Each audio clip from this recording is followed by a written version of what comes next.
Akashvani. Hello Akashvani തത്സമയ ഫോണിൻ പരിപാടി ആരംഭിക്കുന്നു. പള്ളിക്കൂടം തുറന്നു, രക്ഷിതാക്കൾ അറിയേണ്ടതെല്ലാം. ഈ വിഷയവുമായി ബന്ധപ്പെട്ട് ശ്രോതാക്കളുടെ ചോദ്യങ്ങൾക്ക് ഇന്ന് ഈ പരിപാടിയിൽ മറുപടി നൽകുന്നത് തിരുവനന്തപുരം SUT ഹോസ്പിറ്റൽ മനഃശാസ്ത്ര വിഭാഗം consultant psychologist Shri Nithin AF. സ്റ്റുഡിയോയിൽ അദ്ദേഹത്തോട് സംസാരിക്കുന്നത് VS ഉണ്ണികൃഷ്ണൻ. പരിപാടിയിൽ പങ്കെടുക്കാൻ വിളിക്കേണ്ട ഫോൺ നമ്പരുകൾ 9495964321, 9496556321, 9496596321. നമസ്കാരം പ്രിയ ശ്രോതാക്കളെ, ഹലോ ആകാശവാണിയിലേക്ക് സ്വാഗതം. ഒരു ചെറിയ ഇടവേളയ്ക്ക് ശേഷം തെരഞ്ഞെടുപ്പ് ഇലക്ഷൻ പ്രോട്ടോകോൾ ഉണ്ടായിരുന്നതുകൊണ്ട് ഹലോ ആകാശവാണി ഇല്ലായിരുന്നു. വീണ്ടും പുനരാരംഭിച്ചിരിക്കുകയാണ്. അപ്പോൾ ഇന്ന് നമ്മൾ ചർച്ച ചെയ്യുന്ന വിഷയം പള്ളിക്കൂടം തുറന്നു, രക്ഷിതാക്കൾ അറിയേണ്ടതെല്ലാം എന്നതാണ്. ഇതുമായി ബന്ധപ്പെട്ട് നമ്മുടെ ആകാശവാണി സ്റ്റുഡിയോയിൽ എത്തിയിരിക്കുന്നത് ശ്രീ നിതിൻ AF, സൈക്കോളജിസ്റ്റ്. അദ്ദേഹത്തെ ഹലോ ആകാശവാണി പ്രോഗ്രാമിലേക്ക് നമുക്ക് സ്വാഗതം ചെയ്യാം. നമസ്കാരം. നമുക്കറിയാം, സ്കൂൾ വിദ്യാഭ്യാസം ആരംഭിക്കുകയാണ്. ഒരു കുട്ടിയുടെ ഹോളിസ്റ്റിക് ആയിട്ടുള്ള ഒരു ഡെവലപ്മെൻ്റാണ് സ്കൂൾ എഡ്യൂക്കേഷൻ കൊണ്ട് ഉദ്ദേശിക്കുന്നത്. ഇൻ്റലക്ച്വൽ ആയാലും പഠനം, നോളജ് മാത്രമല്ല. അപ്പോൾ ഇതിനു വേണ്ടി ഒരു രക്ഷിതാക്കളുടെ പോയിന്റ് ഓഫ് വ്യൂവിൽ നിന്ന് ചിന്തിക്കുമ്പോൾ നമുക്ക് എങ്ങനെ ഈ ഒരു പ്രക്രിയ സുഗമമാക്കാം? അതെ, ഇപ്പോൾ സൂചിപ്പിച്ചതുപോലെ ഒരു ഹോളിസ്റ്റിക്കൽ ഡെവലപ്മെൻറ്റ് വളരെ ഇമ്പോർട്ടൻ്റ് ആണ്. അപ്പം അക്കാഡമിക് ആയിട്ടുള്ളൊരു അച്ചീവ്മെൻറ്റ് മാത്രമല്ല നമ്മൾ സ്കൂളിലേക്ക് ഒരു കുട്ടിയെ അയക്കുമ്പോൾ യഥാർത്ഥത്തിൽ എക്സ്പെക്ട് ചെയ്യുന്നത്. ഒരു സോഷ്യലൈസേഷൻ അല്ലെങ്കിൽ ഒരു സൊസൈറ്റിയിൽ എങ്ങനെയാണ് ഒരു ഇൻഡിവിജ്വൽ ലൈഫ് കണ്ടക്ട് ചെയ്യേണ്ടത്, മറ്റുള്ളവരുമായിട്ട് ഇൻട്രാക്ട് ചെയ്യേണ്ടത്, ഡീൽ ചെയ്യേണ്ടത്, അങ്ങനെ ഒരുപാട് ആസ്പെക്ട്സ് ഒരു നോളജ് എന്നുള്ളതിനേക്കാൾ ഉപരി എക്സ്പീരിയൻസ്ഡ് ആയിട്ട് കുട്ടികൾ പഠിക്കുന്നുണ്ട് അല്ലെങ്കിൽ പഠിക്കേണ്ടതായിട്ടുണ്ട്. അപ്പം പാരൻസ് അത് തന്നെയാണ് ഒരു പ്രധാനമായും കാണേണ്ടത്. ഇപ്പം പല കുട്ടികളും അവർ സ്ട്രെസ്ഡ് ആവുന്നത് പാരൻസ് അക്കാഡമിക്കലി ഭയങ്കരമായിട്ട് പ്രഷർ ചെയ്യുന്നതുകൊണ്ടാണ്. അപ്പം പല പാരൻസും കുട്ടികളെ കാണുന്നത് അവരുടെ ഒരു സോഷ്യൽ സ്റ്റാറ്റസ് എലിവേറ്റ് ചെയ്യാൻ വേണ്ടിയിട്ടുള്ള ഒരു ടൂളായിട്ടാണ്. അപ്പോൾ അങ്ങനെ കാണുമ്പോൾ അത് അവർ എയിം ചെയ്യുന്നത്, അല്ലെങ്കിൽ ഇപ്പം കുട്ടി ഇന്ന സ്കൂളിൽ പഠിച്ചു കഴിഞ്ഞാൽ അല്ലെങ്കിൽ ഇത്ര മാർക്ക് കിട്ടിക്കഴിഞ്ഞാൽ അവർക്ക് ആ സൊസൈറ്റിയിൽ അവരുടെ സ്റ്റാറ്റസ് കുറച്ചുകൂടെ ഉയരും. അങ്ങനെ ഒരു മോട്ടീവാണ് പല പാരൻസും കാണുന്നത്. പക്ഷെ അതൊരു കുട്ടികളെ സംബന്ധിച്ചിടത്തോളം തെറ്റായ രീതിയിൽ ഗൈഡ് ചെയ്യും. അവർക്ക് ഈ ലോകത്തെക്കുറിച്ച് ഒരു റിയലിസ്റ്റിക് ആയിട്ടുള്ള അണ്ടർസ്റ്റാൻഡിങ് കിട്ടുന്നതിന് വീഴ്ച വരികയും ചെയ്യും എന്നുള്ള വസ്തുതയാണ്. അപ്പം പാരൻസ് കുറച്ചും കൂടെ റിയലിസ്റ്റിക് ആയിട്ട് കുട്ടികളെ വളർത്തിക്കൊണ്ട് വരികയാണെങ്കിൽ കുട്ടികളെ പലപ്പോഴും ചൈൽഡ് ഡെവലപ്മെന്റ് എന്നാണ് പറയുന്നത്. ചൈൽഡിനെ അല്ല നമ്മൾ ഡെവലപ്പ് ചെയ്യേണ്ടത്, യഥാർത്ഥത്തിൽ ഒരു അഡൽട്ട് ആവാൻ വേണ്ടിയിട്ടാണ് നമ്മൾ കുട്ടികളെ വളർത്തിക്കൊണ്ടുവരേണ്ടത്. അല്ലാതെ ചൈൽഡിനെ ഡെവലപ്പ് ചെയ്തിട്ട് ചൈൽഡ് എന്നും ചൈൽഡായിരിക്കുന്നതുകൊണ്ട് കാര്യമില്ലല്ലോ. അപ്പം പാരൻസ് എപ്പോഴും ശ്രദ്ധിക്കേണ്ടുന്ന ഒരു പ്രധാനപ്പെട്ട കാര്യം എന്താണെന്ന് വെച്ചാൽ, ആ ഒരു കുട്ടിയാണെങ്കിലും വളർന്ന് വലുതാവുമ്പോൾ അല്ലെങ്കിൽ 12 വയസ്സ് 18 വയസ്സ് കഴിയുമ്പോൾ ഈ ലോകത്ത് ജീവിക്കാൻ ഫിറ്റ് ആയിട്ടുള്ള ഒരു ഇൻഡിവിജ്വൽ ആയിട്ടുള്ള അഡൽട്ട് ഹ്യൂമൻ ബീയിങ് ആക്കി കൊണ്ടുവരിക എന്നുള്ളതാണ്. അല്ലാതെ നമ്മൾ ടെക്സ്റ്റ് ബുക്കിലുള്ള കുറേ തിയറീസും ഒക്കെ പഠിച്ചതുകൊണ്ട് ലൈഫ് എങ്ങനെ കണ്ടക്ട് ചെയ്യണമെന്ന് അവർ പഠിക്കില്ല. അപ്പം സ്കൂളിലേക്ക് പോകുന്നത് അല്ലെങ്കിൽ അക്കാഡമിക് ആയിട്ടുള്ള കാര്യങ്ങളിൽ നമ്മൾ ഡെവലപ്മെന്റ് ഉണ്ടാകുന്നതിനോടൊപ്പം തന്നെ മറ്റ് ആൾക്കാരുമായിട്ട് എങ്ങനെയാണ് ഇൻട്രാക്ട് ചെയ്യേണ്ടത്, എങ്ങനെയാണ് ഈ ലോകത്ത് നമ്മുടെ ലൈഫ് കണ്ടക്ട് ചെയ്യേണ്ടത്, അങ്ങനെയുള്ള ആസ്പെക്റ്റിലും കൂടെ പാരൻസ് ശ്രദ്ധിക്കുകയാണെങ്കിൽ ഇപ്പം കിട്ടുന്ന ഗ്രേഡിനേക്കാളും കൂടുതൽ കുട്ടികളുടെ ക്യാരക്ടർ എത്രത്തോളം ഗുഡ്നെസ് ഉള്ളതാകുന്നു എന്നുള്ളത് പാരൻസ് മോട്ടിവേറ്റഡ് ആവുകയും അതിനകത്ത് കുട്ടികളെ കുറെ കൂടെ അപ്രീഷിയേറ്റ് ചെയ്യും, എൻകറേജ് ചെയ്യുകയും ചെയ്യുകയാണെങ്കിൽ കുട്ടികളുടെ സ്ട്രെസ് ലെവൽ കുറെ കൂടെ കുറയുകയും കുറെ കൂടെ റിയലിസ്റ്റിക് ആയിട്ട് അക്കാഡമിക്കിനെയും അതുപോലെ തന്നെ ലൈഫിനെയും ഫേസ് ചെയ്യാൻ വേണ്ടി കുട്ടികൾ പ്രിപ്പയർ ആവുമെന്നാണ് എനിക്ക് പലപ്പോഴും തോന്നിയിട്ടുള്ളത്. ഈ എക്സ്പീരിയൻഷ്യൽ ലേണിങ്ങിനെ കുറിച്ച് പറഞ്ഞല്ലോ, അപ്പോൾ ഇതെങ്ങനെ നമുക്ക് വീട്ടിലൊരു അതിനുവേണ്ടി ഒരു എൻവയോൺമെന്റ് ക്രിയേറ്റ് ചെയ്യാൻ പറ്റും? വീട് ആക്ച്വലി വളരെ ഏറ്റവും ഫണ്ടമെന്റൽ ആയിട്ടുള്ള ഇതിന് പറ്റിയൊരു പ്ലാറ്റ്ഫോമാണ്. ഇപ്പം ഞാൻ നേരത്തെ സൂചിപ്പിച്ചതുപോലെ നമ്മൾ എങ്ങനെയാണ് ഈ ലോകത്ത് ജീവിക്കേണ്ടതെന്നുള്ളത് നമ്മുടെ സമൂഹത്തിൽ നിന്നോ അല്ലെങ്കിൽ സ്കൂളിൽ നിന്നോ അല്ലെങ്കിൽ മറ്റ് പ്ലാറ്റ്ഫോമുകളിൽ നിന്നോ ഒന്നും പഠിക്കുന്നില്ല. എങ്ങനെയാണ് ഈ ലോകത്ത് ജീവിക്കേണ്ടതെന്ന് പഠിക്കുന്നത് തീർച്ചയായിട്ടും നമ്മുടെ വീടുകളിൽ നിന്നാണ്. അപ്പോൾ ഈ വീട്ടിനകത്തുള്ള ആൾക്കാരുടെ ഇൻട്രാക്ഷൻസ് ഏറ്റവും ഫസ്റ്റ് വാല്യൂ നമ്മൾ കുട്ടികൾക്ക് കൊടുക്കേണ്ടത് ഓണസ്റ്റായിട്ട് സംസാരിക്കാൻ വേണ്ടിയിട്ട് പഠിപ്പിക്കുക എന്നുള്ളതാണ്. അത് പാരൻസ് ഓണസ്റ്റ് ആണെങ്കിൽ മാത്രമേ കുട്ടികളെ അങ്ങനെ പഠിപ്പിക്കാനും ശീലിപ്പിക്കാനും കഴിയുകയുള്ളൂ. ഇപ്പൊ ഈ ഓണസ്റ്റി എന്ന് പറഞ്ഞ വാക്ക് നമ്മുടെ സമൂഹത്തിൽ കേൾക്കുന്നു പോലുമില്ല സത്യം പറഞ്ഞാൽ. അപ്പോൾ വളരെ സീരിയസ് ആയിട്ട് ഡിസ്കസ് ചെയ്യേണ്ടുന്ന ഒരു കാര്യമാണ്. പാരൻസ് ഓണസ്റ്റ് ആവുക, ചിന്തിക്കുന്നത് ഓണസ്റ്റ് ആയിട്ട് ചിന്തിക്കുക, പറയുന്നതും പ്രവർത്തിക്കുന്നതും ഒരേ ലൈനിൽ കൊണ്ടുവരാൻ വേണ്ടിയിട്ട് കുട്ടികളെ പഠിപ്പിക്കുക എന്നുള്ളതാണ് ഫസ്റ്റ് നമുക്ക് കുട്ടികൾക്ക് കൊടുക്കാൻ കഴിയുന്ന ഒരു വാല്യൂ എന്ന് പറയുന്നത്. അത് പലപ്പോഴും നമ്മുടെ കോൺവെർസേഷൻസിൽ ഒരു കോളർ ഉണ്ട്, നമുക്ക് അതിലേക്ക് തിരിച്ചു വരാം. ഹലോ, നമസ്കാരം. നമസ്കാരം, ഞാൻ കോളേജിൽ നിന്നാണ് വിളിക്കുന്നത്. ചോദിച്ചു. എന്റെ പേര് പുഷ്പനാണ്. എന്റെ പേരക്കുട്ടി ഇപ്പൊ 6ാം ക്ലാസ്സിലെ പെൺകുട്ടിയാണ്. അത് സ്കൂളിൽ പോയിട്ട് 2 ദിവസം കൊണ്ട് ആദ്യത്തെ ദിവസം സ്കൂളിൽ പോയി, 2ാമത്തെ ദിവസം 3ാമത്തെ ദിവസം പോയപ്പോഴോ വയറുവേദന എന്നും പറഞ്ഞിട്ട് വന്നു. അപ്പൊ ഡോക്ടറെ കൊണ്ട് കാണിച്ചപ്പോ ചെറുതായിട്ടൊരു ഇൻഫെക്ഷൻ, വയറിൽ ചെറുതായിട്ടൊരു ഇൻഫെക്ഷൻ ആണെന്ന് പറഞ്ഞു. അപ്പൊ അവര് പറയുന്നത് എന്താണെന്ന് വെച്ചാല് സ്കൂള് വൃത്തിയായിട്ടുണ്ടാവില്ല, അവര് കുട്ടികൾ വരും മുമ്പൊക്കെ വൃത്തിയാക്കണമായിരുന്നല്ലോ, അവിടെ ഇവിടെയൊക്കെ പിടിച്ചിട്ട് വരുന്ന കൈകൊണ്ട് അങ്ങനെ കഴിച്ചിട്ടായിരിക്കാം വരുന്നത്. മൈൽഡായിട്ടാണ് വന്നിരിക്കുന്നത്. ചെറിയൊരു ആന്റിബയോട്ടിക്കും കൊടുത്തു. തുടക്കത്തിൽ തന്നെ സ്കൂളിൽ പോകാനായിട്ട് പറ്റുന്നുണ്ടാവുക, ലീവാക്കുക അങ്ങനെയൊക്കെ പറഞ്ഞിട്ടൊരു വിഷമം. അപ്പൊ അത് സ്കൂളുകാരുടെ എന്തെങ്കിലും ഇതായിട്ടാണോ, നമ്മുടെ പാരന്റ്സ് എന്തെങ്കിലും കെയറിങ് കുറഞ്ഞിട്ടാണോ അറിയാം. അല്ല, അത് സ്കൂളുകാർ തീർച്ചയായിട്ടും ശ്രദ്ധിക്കേണ്ടുന്ന ഒരു കാര്യമാണ്. അപ്പോൾ അതിനകത്ത് ഒരു ഹൈജീൻ്റെ ആസ്പെക്റ്റാണ്. അപ്പോൾ നമ്മളെല്ലാവരും ബേസിക് ലൈഫിൽ ഹൈജീനും അതുപോലെ തന്നെ വൃത്തി മെയിൻറ്റെയിൻ ചെയ്യേണ്ട ആവശ്യകത ഉണ്ട്. അപ്പോൾ അത് സ്കൂളുകാരുമായിട്ട് അല്ലെങ്കിൽ അവിടുത്തെ ഒഫീഷ്യൽസുമായിട്ട് സംസാരിച്ച് തന്നെ അത് ക്ലിയർ ചെയ്യുക. ഇപ്പോൾ ഈ ഒരു പ്രോഗ്രാം കൂടുതലും മാനസികാരോഗ്യവുമായി ബന്ധപ്പെട്ടിട്ടാണ്. ഇപ്പോൾ ചില കുട്ടികളിൽ സ്കൂളിൽ പോകാൻ മടിയായിട്ട് ഇതുപോലുള്ള ബുദ്ധിമുട്ടുകളൊക്കെ വരും. അങ്ങനത്തെ ഇഷ്യൂസാണ് നമ്മൾ കൂടുതലും ഈ ഒരു പ്രോഗ്രാമിൽ അഡ്രസ് ചെയ്യാനായിട്ട് ഉദ്ദേശിക്കുന്നത്. ഇപ്പൊ ഈ കുട്ടി 6ാം ക്ലാസ്സിലാണ്. ക്ലാസ് 5 നല്ല പെർഫോമൻസ് ആയിരുന്നു, കുഴപ്പമില്ല. പിന്നെ അത് വയറും വേദന എന്ന് പറഞ്ഞ വേദന വല്ലാതെ ഇല്ല, പക്ഷെ ഇങ്ങനെ അത് സ്കൂളിലത്തെ ഇതാന്ന് പറഞ്ഞിട്ട് ഡോക്ടർ പറഞ്ഞതേ. അതെ, അത് ആ ഒരു ഇപ്പോഴത്തെ ശാരീരികമായിട്ടുള്ള ബുദ്ധിമുട്ട് മാറുമ്പം തീർച്ചയായിട്ടും കുട്ടി സ്കൂളിൽ പോകാനും പഴയതുപോലെ ആക്റ്റീവായിട്ട് വരാനാണ് സാധ്യത. അപ്പോൾ ആ രീതിയിൽ വന്നില്ലെങ്കിൽ മാത്രം നമ്മൾ അതിനെക്കുറിച്ച് കൺസേൺ ആവുക. തൽക്കാലം ഈ ഒരു ഇപ്പോൾ സിഗ്നിഫിക്കൻ്റ് ആയിട്ടുള്ള ഒരു മെഡിക്കൽ കണ്ടീഷൻ ഉണ്ടല്ലോ പുള്ളിക്കാരിക്ക്. അപ്പോൾ അത് മാറുമ്പോഴേക്കും ബാക്കി ആക്ടിവിറ്റികളിലേക്കും അക്കാഡമിക് ആയിട്ടുള്ള കാര്യങ്ങളിലേക്കും വരുമെന്ന് ഹോപ്പ്ഫുള്ളായിട്ട് തന്നെ നമുക്കിപ്പോൾ മുന്നോട്ട് പോവാം. Okay, thank you. വിളിച്ചതിന് നന്ദി. നമുക്ക് ചർച്ചയിലേക്ക് തിരിച്ചു വരാം. അപ്പോൾ ഓണസ്റ്റായിട്ട് സംസാരിക്കുക എന്നുള്ളതാണ് കുട്ടികളുടെ മുന്നിൽ. അത് പലപ്പോഴും നമുക്കിപ്പോൾ നിരുപദ്രവകരമായ ചില കള്ളങ്ങൾ അല്ലെങ്കിൽ വൈറ്റ് ലൈസ് എന്ന് പറയും, അതൊക്കെ നമ്മൾ പലപ്പോഴും പാസ് ചെയ്യാറുണ്ട്. ഭാര്യയും ആരെങ്കിലും വിളിക്കുമ്പോൾ, പുറത്തുനിന്ന് വിളിക്കുമ്പോൾ തന്നെ നമ്മൾ ഇന്ന് വരാൻ പറ്റില്ല, എന്തെങ്കിലും ഒഴിവ് പറയാൻ വേണ്ടി കള്ളം പറയാറുണ്ട്. ഇതൊക്കെ കേൾക്കുമല്ലോ കുട്ടികൾ. അത് തന്നെ ഇവരുടെ ഈ ഒരു ഓണസ്റ്റി ബിൽഡപ്പ് ചെയ്യുന്നതിൽ അത് ബാധിക്കും. തീർച്ചയായും ബാധിക്കും. കാരണം അവർ കേൾക്കുന്നതും എക്സ്പീരിയൻസ് ചെയ്യുന്നതും രണ്ടായിട്ടുള്ള ഒരു ഡിഫറൻഷ്യൽ അണ്ടർസ്റ്റാൻഡിങ് അവർക്ക് വരുമ്പോൾ തീർച്ചയായിട്ടും അവരൊരു കൺഫ്യൂഷനിലാവും അല്ലെങ്കിൽ ഒരു ഡിലേമയിലാവും. ഇത് നടപ്പിലാക്കേണ്ട ആവശ്യമുണ്ടോ, അവർ പറയുന്നതല്ലല്ലോ അവർ ചെയ്യുന്നത്. അപ്പോൾ അത് കുട്ടികളുടെ ഇടയിൽ തെറ്റായിട്ടുള്ള ഒരു ക്യാരക്ടർ ഫോർമേഷന് കാരണമാവും എന്നുള്ളത് വസ്തുതയാണ്. ഇപ്പോൾ പല പാരൻസും ഞാൻ ശ്രദ്ധിച്ചിട്ടുണ്ട്.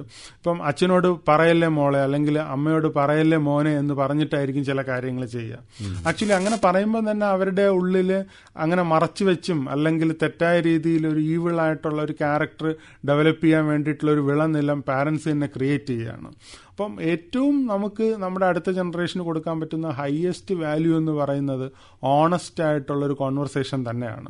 ഇപ്പം നമ്മൾ ഓണസ്റ്റ് ആയിട്ട് സംസാരിക്കുമ്പോൾ ഇപ്പം നമ്മുടെ ഇൻഡിവിജ്വൽ ലൈഫിലാണെങ്കിൽ പോലും പല ഇമ്മീഡിയറ്റ് ആയിട്ടുള്ള പല സെറ്റ് ബാക്കുകൾ നമുക്കുണ്ടായേക്കാം. പക്ഷെ എപ്പോഴും നമ്മൾ മനസ്സിലാക്കേണ്ടത് ലോങ് ടൈം നമ്മളെ ലൈഫിനെ അത് ഹെൽപ്പ് ചെയ്യുമെന്നുള്ളത് ഒരു വസ്തുതയാണ്. അപ്പോൾ പണ്ടാരോ പറഞ്ഞ പോലെ സത്യം പറഞ്ഞു കഴിഞ്ഞാൽ നമ്മുടെ തലവേദന മാറി കേൾക്കുന്നവർക്ക് പിന്നെ തലവേദന, അതോടുകൂടെ നമ്മുടെ തലവേദന അങ്ങ് മാറുകയാണ്. അപ്പോൾ അതുകൊണ്ട് ഓണസ്റ്റ് കോൺവെർസേഷൻ നമുക്ക് കൊടുക്കാൻ പറ്റുന്ന വലിയൊരു വാല്യൂ ആണ്. അത് കഴിഞ്ഞാലുള്ളത് ഹൗസ് ഹോൾഡ് ആക്ടിവിറ്റീസ് ആണ്. ഇപ്പോൾ ഹസ്ബൻഡ്, വൈഫ് അല്ലെങ്കിൽ ഫാദർ, മദർ, കുട്ടികൾ. അപ്പോൾ ഇവർക്കൊക്കെ തന്നെ ഒരു വീട് എന്ന് പറയുന്നത് ഒരു വലിയൊരു എന്താ പറയുക, ഒരു ലാബ് പോലെയാണ്. നമുക്ക് അവിടെ ഒരുപാട് റോളുകളും ഡ്യൂട്ടികളും ഒക്കെ തന്നെ ഉണ്ട്, റെസ്പോൺസിബിലിറ്റീസ് ഒക്കെ. അപ്പം നമ്മുടെ ഹസ്ബൻഡിൻ്റെതായ ഡ്യൂട്ടീസും വൈഫിൻ്റെതായ ഡ്യൂട്ടിയും റെസ്പോൺസിബിലിറ്റീസ് ഒക്കെ ചെയ്യുകയും അവർ കോഓപ്പറേറ്റ് ചെയ്ത് കോർഡിനേറ്റ് ചെയ്ത് സംസാരിക്കുകയും ഇമോഷണലി കംഫർട്ട് ചെയ്യുകയൊക്കെ കാണുമ്പോൾ കുട്ടികൾക്ക് ആ രീതിയിലുള്ള ഒരു ഇമോഷണൽ ആയിട്ടുള്ള ഒരു ബിഹേവിയർ ഡെവലപ്പ് ചെയ്ത് വരാനും മറ്റുള്ളവരോട് എമ്പതറ്റിക്കായിട്ട് റെസ്പോണ്ട് ചെയ്യാനും ഒക്കെ ഉള്ള സാധ്യത കൂടി വരികയാണ് ചെയ്യുന്നത്.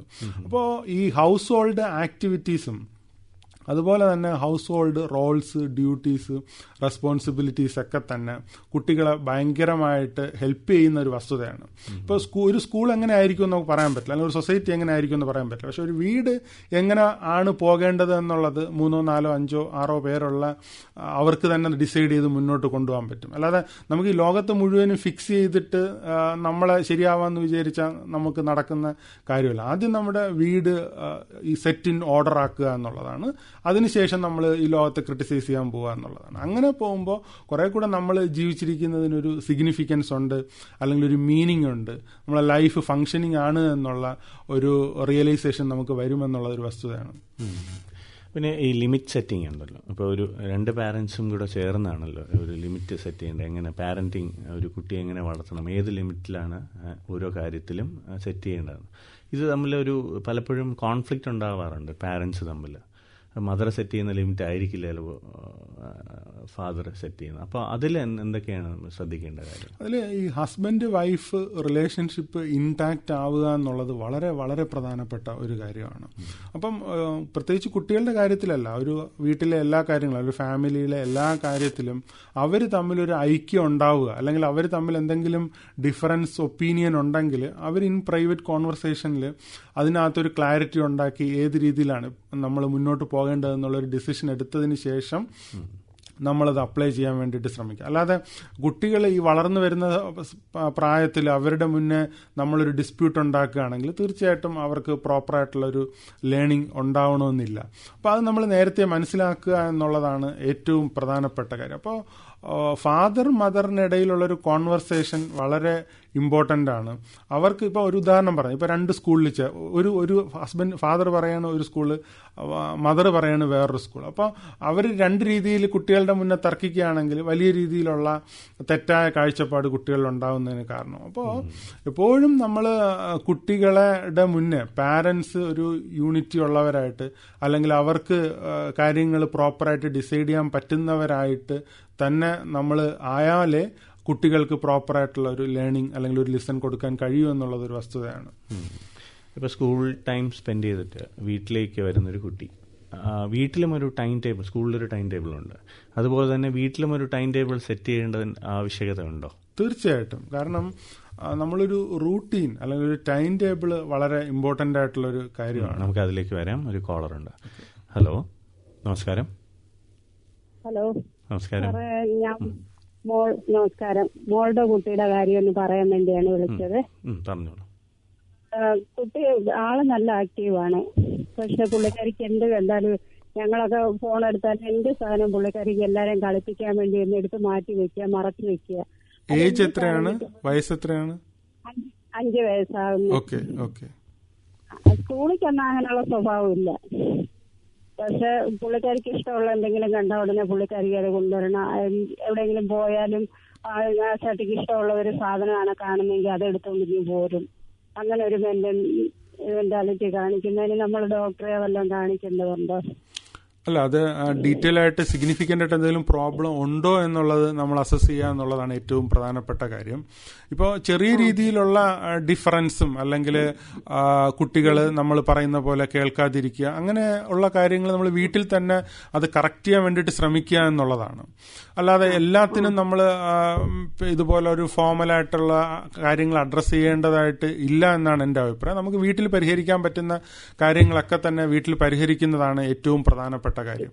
പിന്നെ നമ്മൾ ശ്രദ്ധിക്കേണ്ടത് പറഞ്ഞു ശാഠ്യം ഇത്തിരി കൂടുതൽ. എന്തെങ്കിലും ഒരു കാര്യം അതാണ് ഞാൻ പറയാൻ വന്നത്.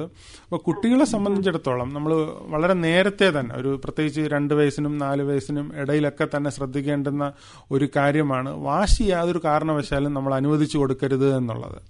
അപ്പോൾ കുട്ടികൾക്ക് ഈ വാശി അനുവദിച്ചു കൊടുത്തു കഴിഞ്ഞാൽ അത് അവര് അതിനകത്ത് തന്നെ ഒരു ഹാബിറ്റായിട്ട് അവർ മാറുകയും പിന്നീട് എന്തിനും വാശി കാണിക്കുന്ന ഒരു സാഹചര്യത്തിലേക്ക് വരികയും ചെയ്യും എന്നുള്ളതൊരു വസ്തുതയാണ്. ഇപ്പം ഉദാഹരണം പറയുകയാണെങ്കിൽ, ഇപ്പം നമ്മൾ എന്തെങ്കിലും ജോലി ചെയ്തുകൊണ്ടിരിക്കുമ്പോൾ കുട്ടി നമ്മുടെ അടുത്തേക്ക് ഓടി വരുമ്പം നമുക്കുണ്ടാവുന്ന ഒരു ഡിസ്കംഫർട്ട് മാറ്റാൻ വേണ്ടിയിട്ട് നമ്മൾ മൊബൈൽ എടുത്തു കൊടുക്കുകയാണ്. അപ്പം ഈ മൊബൈൽ കുട്ടി കളിച്ച് മൊബൈലിൽ ടച്ച് ചെയ്ത് മാറ്റി സ്ക്രോൾ ചെയ്ത് ഒക്കെ ഇരിക്കുകയാണ്. കുട്ടിക്ക് അത് ഇന്ററാക്ട് ചെയ്യുമ്പം ഭയങ്കര എൻകറേജ്ഡ് ആയിട്ട് അല്ലെങ്കിൽ എൻഗേജ്ഡ് ആയിട്ട് അതിനകത്ത് ഇരിക്കുകയും ചെയ്യും. അപ്പോൾ അങ്ങനെ വരുമ്പോൾ ഓരോ സിറ്റുവേഷൻസിലും പിന്നീട് കുട്ടി അത് ഡിമാൻഡ് ചെയ്യുന്ന സാഹചര്യത്തിലേക്ക് വരും. അപ്പം നമ്മൾ അത് കൊടുത്ത് പിന്നെ അത് ശീലിപ്പിക്കും. അപ്പോൾ ഈ കുട്ടികൾ വാശിയായിട്ട് നമ്മളടുത്ത് ഡിമാൻഡ് ചെയ്യുന്ന ഒരു കാര്യവും ശാഠ്യമായിട്ട് ചെയ്യുന്ന ഒരു കാര്യവും നമ്മൾ അനുവദിച്ചു കൊടുക്കരുത്. ഇപ്പോൾ കുട്ടി എന്ത് ചെയ്യും? പകരം അവിടെ കിടന്ന് കരയും അല്ലെങ്കിൽ തറയിൽ കിടന്ന് ഉരുളും. നമ്മൾ മൈൻഡ് ചെയ്യാതിരുന്നാൽ മതി. കുറച്ച് കഴിയുമ്പോൾ ആ കുട്ടി അങ്ങ് എഴുന്നേറ്റ് പോകും. നമ്മൾ വീണ്ടും ആ ഡിമാൻഡ് മീറ്റ് ചെയ്യാൻ വേണ്ടിയിട്ട് ശ്രമിക്കുമ്പോഴാണ് കുട്ടികൾ പലപ്പോഴും അത് തന്നെ വളർത്തി കൊണ്ടുവരികയും ഈ ലോകത്തെക്കുറിച്ച് തെറ്റായ കാഴ്ചപ്പാട് കുട്ടികളിൽ ഉണ്ടാവുകയും ചെയ്യും. എന്താ വിചാരിക്കുക? ആ കുട്ടിക്ക് ഈ ലോകത്തെക്കുറിച്ചൊന്നും അറിയില്ല. ആ കുട്ടി പഠിക്കുന്ന എന്താണ്? ഡിമാൻഡ് ചെയ്യുന്ന എല്ലാം ഈ ലോകത്ത് കിട്ടുമെന്നുള്ള തെറ്റായ അണ്ടർസ്റ്റാൻഡിങ് ആ കുട്ടിക്ക് ഉണ്ടാവുക. അപ്പം വലുതായി വരുമ്പോൾ 12 വയസ്സ് അല്ലെങ്കിൽ 15 വയസ്സൊക്കെ ആവുമ്പോഴാണ് കുട്ടി മനസ്സിലാക്കുക നമ്മൾ ഈ ലോകത്ത് വിചാരിക്കുന്ന എല്ലാ കാര്യങ്ങളും നടക്കില്ല എന്നുള്ള കാര്യം. കുറേ കാര്യങ്ങൾ നടക്കും, കുറേ കാര്യങ്ങൾ നടക്കില്ല എന്നുള്ള റിയാലിറ്റിയാണ്. അപ്പോൾ അത് കുട്ടികൾ എത്രത്തോളം യങ്ങർ പ്രായത്തിൽ തന്നെ മനസ്സിലാക്കാൻ കഴിയണമെങ്കിൽ ഈ വാശി അനുവദിക്കാതിരുന്നാൽ മാത്രമേ അത് കഴിയുകയുള്ളൂ. അപ്പോൾ അല്ലെങ്കിൽ ഇപ്പം 10ാം ക്ലാസ്സിൽ പബ്ലിക് എക്സാം എഴുതാൻ വരുമ്പോൾ സമയത്തായിരിക്കും കുട്ടി മനസ്സിലാക്കുന്നത് ഈ ഫെയിലുവർ എന്ന് പറയുന്ന ഒരു സംഭവം ഈ ലോകത്തുണ്ട്, അല്ലെങ്കിൽ നമ്മൾ ഉദ്ദേശിക്കുന്ന രീതിയിൽ മുന്നോട്ട് പോകാൻ കഴിയില്ല എന്നുള്ളൊരു സംഭവം ഈ ലോകത്തുണ്ടെന്നൊക്കെ മനസ്സിലാക്കുന്നത് 10ാം ക്ലാസ്സിലെ എക്സാം വരുമ്പോൾ അല്ലെങ്കിൽ നീറ്റ് പോലുള്ള കോമ്പറ്റേറ്റീവ് എക്സാം വരുമ്പോഴായിരിക്കും. അപ്പോൾ അത് കുട്ടികൾ നേരത്തെ തന്നെ ഈ ലോകത്തിൻ്റെതായിട്ടുള്ള ടഫ്നെസ് മനസ്സിലാക്കി വരികയാണെങ്കിൽ കുറെ കൂടെ സ്ട്രോങ് ആയിട്ടുള്ള കുട്ടികളായിട്ട് വളർന്നു വരുമെന്നുള്ളത് നമ്മൾ എപ്പോഴും ഓർത്തിരിക്കുക. സാധാരണ പാരൻസ് ഒക്കെ പറയുന്ന ഒരു കാര്യം എന്ന് വെച്ചാൽ ഞാനോ കഷ്ടപ്പെട്ട് നമ്മുടെ മക്കൾ കഷ്ടപ്പെടരുത് എന്നുള്ളതാണ്. പക്ഷെ അത് വളരെ തെറ്റായിട്ടുള്ളൊരു കാഴ്ചപ്പാടാണ്. അപ്പം നമ്മൾ എപ്പോഴും മനസ്സിലാക്കിയിരിക്കേണ്ടത് കുട്ടികൾ എത്രത്തോളം ടഫായിട്ടുള്ള സിറ്റുവേഷനിലൂടെ വളർന്നു വരും അത്രത്തോളം സ്ട്രോങ്ങർ ആയിട്ടുള്ള പേഴ്സണാലിറ്റി ആയിട്ടായിരിക്കും അവർ ഫ്യൂച്ചറിൽ വരിക. അതേസമയം കുട്ടികൾ എത്രത്തോളം ഈസി സിറ്റുവേഷനിലൂടെ കടന്നു വരുമോ അത്രത്തോളം വീക്കായിട്ടുള്ള കുട്ടികളായിട്ടായിരിക്കും അവർ ഫ്യൂച്ചറിൽ വരിക. അപ്പോൾ കുട്ടികൾ ഈ ലോകത്തെക്കുറിച്ച് ഒരു റിയലിസ്റ്റിക് ആയിട്ടുള്ള ഒരു അണ്ടർസ്റ്റാൻഡിങ് ഉണ്ടാവുകയും അല്ലെങ്കിൽ ഒരു ട്രൂത്തും റിയാലിറ്റിയും കുറെ കൂടെ ബെറ്റർ ആയിട്ട് പെർസീവ് ചെയ്യാൻ കഴിയണമെങ്കിൽ നമ്മൾ കുറെ കൂടെ പ്രാക്ടിക്കലായിട്ട് കുട്ടികളെ വളർത്തിക്കൊണ്ട് വന്നാലേ കഴിയുകയുള്ളൂ. അപ്പോൾ ഇങ്ങനെയുള്ള വാശികളൊക്കെ പരമാവധി കുറയ്ക്കുന്നത് തീർച്ചയായിട്ടും ഗുണം ചെയ്യുമെന്നുള്ളത് ഒരു വസ്തുതയാണ്. വിളിച്ചതിന് നന്ദി. നമുക്ക് തിരിച്ച് വരാം. ടൈം ടേബിൾ സെറ്റ് ചെയ്യുന്നതിനെ കുറിച്ച് വീട്ടിൽ വന്നാലും അതുകൊണ്ടുള്ള ഗുണം എന്ന് വെച്ചാൽ ഇപ്പം നമ്മുടെ ഒരു ബേസിക് ഫംഗ്ഷൻ ലൈഫിലെ ഏറ്റവും ബേസിക് ഫംഗ്ഷൻസ് എന്ന് പറഞ്ഞാൽ ഉറക്കം, ഭക്ഷണം, ഫിസിക്കൽ ആക്ടിവിറ്റി, എക്സസൈസ് ഒക്കെയാണ്. അപ്പോൾ ഇതിന് മൂന്നും ഫിക്സഡ് ആയിട്ടുള്ളൊരു ടൈം ഉണ്ടാവുക എന്നുള്ളത് വളരെ ഇമ്പോർട്ടൻ്റ് ആയിട്ടുള്ളൊരു കാര്യമാണ്. നമ്മുടെ സിർക്കാഡിക് പ്രോപ്പറായിട്ട് മാനേജ് ചെയ്യുക, ഒരേ സമയത്ത് ഉറങ്ങുക, ഒരേ സമയത്ത് ഉറക്കം കഴിക്കാം, ഒരേ സമയത്ത് ഭക്ഷണം കഴിക്കുക. അപ്പം നമ്മുടെ മൂഡ് കുറെ കൂടെ സ്റ്റേബിൾ ആയിട്ട് നിൽക്കുന്നതിന് ഫിസിയോളജിക്കലി നമ്മുടെ മനസ്സിനൊരു സപ്പോർട്ട് കൊടുക്കാനായിട്ട് പറ്റും. അപ്പോൾ അത് പറ്റണമെങ്കിൽ ഈ ഒരു റൂട്ടീൻ അല്ലെങ്കിൽ ഒരു ടൈം ടേബിൾ വളരെ ഇമ്പോർട്ടൻ്റ് ആയിട്ടുള്ള ഒരു ഫാക്ടറാണ്. അത് കഴിഞ്ഞാൽ ഇത് മൂന്നും ഫിക്സ് ചെയ്ത് കഴിഞ്ഞാൽ അടുത്ത് കുട്ടികളെ സംബന്ധിച്ചിടത്തോളം പ്രധാനപ്പെട്ട ഒരു കാര്യമാണ് പഠനം എന്നുള്ളത്. അപ്പോൾ ഈ പഠിക്കുന്നതിന് വേണ്ടിയിട്ട് എന്നും ഒരു ഫിക്സഡ് ടൈം വെക്കുകയാണെങ്കിൽ ഇപ്പോൾ ഒരു 6 തൊട്ട് 10 വരെ പഠിക്കാൻ വേണ്ടിയിട്ട് നമ്മൾ വെക്കുകയാണ്. അപ്പം അത് ആദ്യമൊക്കെ നമുക്ക് പ്രൊഡക്റ്റീവായിട്ട് മെയിൻറ്റെയിൻ ചെയ്യാൻ പറ്റിയില്ലെങ്കിൽ കുറേ നാൾ ആ ക്വാണ്ടിറ്റി അങ്ങനെ മെയിൻറ്റെയിൻ ചെയ്ത് പോയി കഴിഞ്ഞാൽ ഒരു 2 ആഴ്ചയൊക്കെ കഴിയുമ്പോൾ പിന്നെ ക്വാളിറ്റി ഗ്രാജുവലി കൂടി വരുന്നതായിട്ട് കാണാനായിട്ട് കഴിയും. അതേസമയം ഒരു റാൻഡമായിട്ട് ഒരു ദിവസം 6 തൊട്ട് 9 വരെ പഠിക്കുന്നു, വേറെ ദിവസം 8 തൊട്ട് 10 വരെ പഠിക്കുന്നു, വേറെ ദിവസം 7 തൊട്ട് 8 വരെ പഠിക്കുന്നു. അങ്ങനെ പഠിക്കുമ്പോൾ ഉള്ളതിനേക്കാളും പ്രൊഡക്ടിവിറ്റിയും എഫിഷ്യൻസിയും റെഗുലറായിട്ട് റൂട്ടീനായിട്ട് പഠിക്കുമ്പോൾ അതൊരു ഹാബിറ്റ് ഫോം ചെയ്ത് പഠിക്കുമ്പോൾ ഉണ്ടാക്കാനായിട്ട് കഴിയും എന്നുള്ളതൊരു വസ്തുതയാണ്. മറ്റൊരു കോളർ ഉണ്ട്. ഹലോ, നമസ്കാരം. നമസ്കാരം സാർ, ഞാൻ കൊല്ലത്തു നിന്നാണ്. എന്റെ പേര് ഷീല എന്നാണ്. ഞാൻ പേരക്കുട്ടിക്ക് വേണ്ടിയിട്ടാണ് ചോദിക്കുന്നത്. കുഞ്ഞിലെ ഒരു 9 മാസമൊക്കെ കഴിഞ്ഞ സമയത്ത് ഒരു പഴം കൊടുത്ത് ഓക്കാനിച്ച് അങ്ങനെ ആഹാരം കട്ടിയായിട്ട് കഴിക്കാൻ ഇത്തിരി പ്രയാസമായിരുന്നു. അപ്പൊ നമ്മള് സ്കൂളിനൊക്കെ കോരി കൊടുക്കുമായിരുന്നാലും ചോറൊക്കെ നമ്മൾ ഉരുട്ടി തന്നെ കൊടുക്കുമായിരുന്നു. അപ്പൊ 3-ാം ക്ലാസ്സിൽ പഠിക്കുകയാണ്, 7-8 വയസ്സാണ്. അപ്പൊ ആഹാരം കഴിക്കാൻ സ്കൂളിൽ ചെന്നിട്ട് സ്ലോ. അതാണ് അത്. പക്ഷെ ഒരു ആഹാരം വേസ്റ്റ് ആക്കത്തില്ല. നമ്മൾ വീട്ടിൽ കൊടുത്താല് 1 മണിക്കൂർ എടുത്തായാലും ഒരു പറ്റു പോലും കളയാതെല്ലാം കഴിക്കും. അപ്പൊ സ്കൂളിൽ നമുക്കത് പറ്റുന്നില്ലല്ലോ. അപ്പം 2-ാം ക്ലാസ് വരെയും 1/2 മണിക്കൂർ വെച്ച് കൊടുക്കുമെങ്കിൽ അവര് അവസാനം ക്ലീൻ ചെയ്യാൻ വരുമ്പോ പുറത്തിറക്കിയിരുത്തി കഴിക്കാൻ പറയും. അപ്പോഴൊന്ന് കഴിക്കും. പക്ഷെ വീട്ടിൽ വന്നാലും നമ്മൾ ഇങ്ങനെ ഈ സ്ലോയിലേ കഴിക്കുള്ളൂ. അതേസമയം നമ്മൾ വാരി കൊടുക്കുകയാണെങ്കിൽ പെട്ടെന്ന് കഴിക്കും. അതാണ് എന്താണ്. അപ്പൊ അതിനകത്ത് ഒന്നാമത് നമ്മൾ മനസ്സിലാക്കേണ്ടത്, നമ്മളിപ്പോ എന്തെങ്കിലും ഗ്യാസ്ട്രിക് അല്ലെങ്കിൽ പീഡിയാട്രിഷനെ കാണിച്ചിട്ടുണ്ടോ, എന്തെങ്കിലും പ്രോബ്ലം എന്താ പറഞ്ഞ? അപ്പൊ ഗ്യാസ്ട്രിക്ക് അവർ പറഞ്ഞേക്കുന്ന ഈ മോഷൻ കറക്റ്റായിട്ട് പോകാത്തതുകൊണ്ട് അതിന്റെ ഒരു ട്രീറ്റ്മെന്റ് ഇപ്പൊ നടത്തുന്നത്. അതിന്റെ അങ്ങനെ മോഷൻ ഇങ്ങനെ കട്ടിയായിട്ട് കിടന്നിട്ട് അപ്പൊ അതിനാണ്. പക്ഷെ കുഞ്ഞിലെ ഓക്കാനും ഛർദിലും ഒക്കെ ഉണ്ടായിരുന്നു. അപ്പൊ അതുകൊണ്ട് തന്നെ അതിനകത്തൊരു സൈക്കോളജിക്കൽ അല്ലെങ്കിൽ മാനസികാരോഗ്യമായിട്ട് ബന്ധപ്പെട്ട് പ്രത്യേകിച്ച് സിഗ്നിഫിക്കന്റ് ആയിട്ടുള്ള പ്രോബ്ലം ഒന്നും ഉള്ളതായിട്ട് എനിക്ക് തോന്നുന്നില്ല. അപ്പം വേറെ മെഡിക്കൽ ഹെൽത്ത് കണ്ടീഷൻസ് ഒന്നും ഇല്ലാതിരിക്കുകയും എന്തെങ്കിലും ബുദ്ധിമുട്ട് വരികയും ചെയ്യുമ്പോഴാണ്. വെയിറ്റ് ഉണ്ടായിരുന്നു, പക്ഷേ ഈ ആഹാരം ഇങ്ങനെ കഴിക്കുന്നത് കാരണം വെയിറ്റ് ഒരുപാട് ലോ ഇല്ല. അത് നമ്മളിപ്പോ മനസ്സിലായി. അപ്പൊ അത് നമ്മളിപ്പോ എടുക്കുന്ന കൺസൾട്ടേഷൻ തന്നെ കണ്ടിന്യൂ ചെയ്ത് പോവുക എന്നുള്ളതാണ് ഏറ്റവും പ്രധാനപ്പെട്ട കാര്യം. ഓക്കെ, വിളിച്ചതിന് നന്ദി. അപ്പോൾ കുട്ടികളെ പലപ്പോഴും വീട്ടിൽ സ്വീകരിക്കുന്നത് ഗ്രാൻഡ് പാരന്റ്സ് ആയിരിക്കും. അവരായിരിക്കും. അതെ, പേരക്കുട്ടികളെ കുറിച്ച്. അതെ.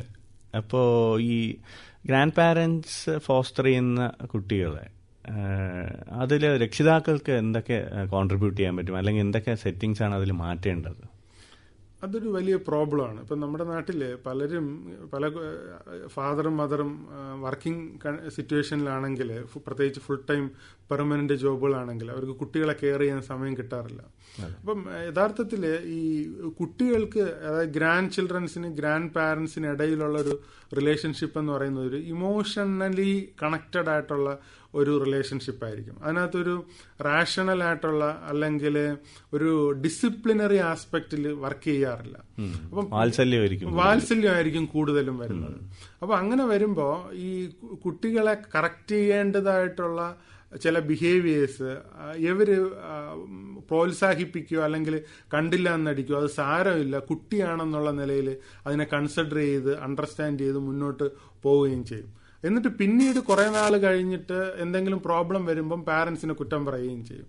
ഇതൊരു വലിയ പ്രോബ്ലമാണ്. പല പാരന്റ്സും കൗൺസിലിങ്ങിനൊക്കെ വരുമ്പോൾ അവർ പറയുന്ന ഒരു പ്രധാനപ്പെട്ട കാര്യമാണ്, ഈ ഗ്രാൻഡ് പാരന്റ്സ് ഈ പാരന്റ്സിനെ, യഥാർത്ഥ അച്ഛനെയും അമ്മയും പ്രോപ്പറായിട്ട് ഡിസിപ്ലിൻ ചെയ്യാനോ വഴക്ക് പറയാനോ ശാസിക്കാനോ കറക്റ്റ് ചെയ്യാനോ ഒന്നും അനുവദിക്കാറില്ല പോലും പലപ്പോഴും. പക്ഷെ അതൊരു തെറ്റായ രീതിയാണ്. നമ്മൾ നേരത്തെ പറഞ്ഞ പോലെ ചില വീടുകളിലാണെങ്കിൽ ഗ്രാൻഡ് പാരന്റ്സ് ഒന്ന് പറയും, പാരന്റ്സ് വേറൊന്ന് പറയും. ഇത് കുട്ടികളുടെ ഇടയിൽ ഒരു കോൺഫ്ലിക്റ്റ് ഉണ്ടാക്കും അവരുടെ മനസ്സിൽ. അപ്പം ഗ്രാൻഡ് പാരന്റ്സിന്റെ വാത്സല്യമൊക്കെ നല്ലതും, അല്ലെങ്കിൽ അവർക്ക് ഈ വയസ്സുകാലത്ത് ഈ ഗ്രാൻഡ് ചിൽഡ്രൻസിൽ നിന്ന് കിട്ടുന്ന മീനിങ്ങും ഒക്കെ ആവശ്യം തന്നെയാണ്. പക്ഷെ ഗ്രാൻഡ് പാരന്റ്സ് എപ്പോഴും പാരന്റ്സിന് വളരെ കീ ആയിട്ടുള്ള റോൾ ഉണ്ടെന്ന് മനസ്സിലാക്കുകയും അവർക്ക് പാരന്റ്സ് പറയുന്നതിന് ഡിഫറൻ്റ് ആയിട്ടുള്ള ഡിസിപ്ലിനറി ആയിട്ടുള്ള കാര്യങ്ങളിൽ കുട്ടികളെ ലേൺ ചെയ്യിക്കാനോ അല്ലെങ്കിൽ പഠിപ്പിക്കാനോ ശ്രമിക്കാതിരിക്കുകയും ചെയ്യുക എന്നുള്ളതാണ് ഏറ്റവും പ്രധാനപ്പെട്ട കാര്യം. അപ്പോൾ ഗ്രാൻഡ് പാരന്റ്സ് അതിനകത്ത് കുറെ കൂടെ എഫക്റ്റീവായിട്ടും കുറെ കൂടെ റാഷണലായിട്ടും ചിന്തിക്കുകയും പ്രവർത്തിക്കുകയും ചെയ്യുകയാണെങ്കിൽ ഈ ഒരു പ്രോബ്ലം ഓവർകം ചെയ്യാൻ കഴിയുമെന്നാണ് ഞാൻ വിശ്വസിക്കുന്നത്. അത് പലപ്പോഴും ഡിഫിക്കൽട്ടാണ്, വളരെ ഡിഫിക്കൽട്ടാണ്. കാരണം അവരുടെ ഏജും ആ സ്റ്റേജും അത് അവർ റെപ്ലിക്കേറ്റ് ചെയ്ത് വരുന്ന നേച്ചറും അതിലുള്ള ഇടയിലുണ്ടാകുന്ന ഒരു കോൺഫ്ലിക്റ്റും അത് വലിയ പ്രോബ്ലം തന്നെയാണ്. അപ്പം ന്യൂക്ലിയർ ഫാമിലിയിലേക്ക്, ആ സിസ്റ്റത്തിലേക്ക് വരുമ്പോൾ ഒരു അഡ്വാൻറ്റേജ് എന്ന് വെച്ചാൽ ഈ ഗ്രാൻഡ് പാരന്റ്സിൻ്റെതായിട്ടുള്ള ഇങ്ങനെയുള്ള അൺവാണ്ടഡ് ആയിട്ടുള്ള ഇൻഫ്ലുവൻസ് ഉണ്ടാവില്ല എന്നുള്ളതാണ്. പാരന്റ്സിന് കുറെ കൂടെ ഒരു ഫ്രീഡവും അവരുടെ കുട്ടികളെ എങ്ങനെ വളർത്തിക്കൊണ്ടുവരാമെന്നുള്ള കാര്യത്തിൽ അവർക്കൊരു ഡിസിഷൻ എടുക്കാനും ഈ ഐഡിയ ഓഫ് കോൺഫ്ലിക്റ്റ് ഒക്കെ കുറയാനുമുള്ള സാധ്യത കൂടുതലാണ്.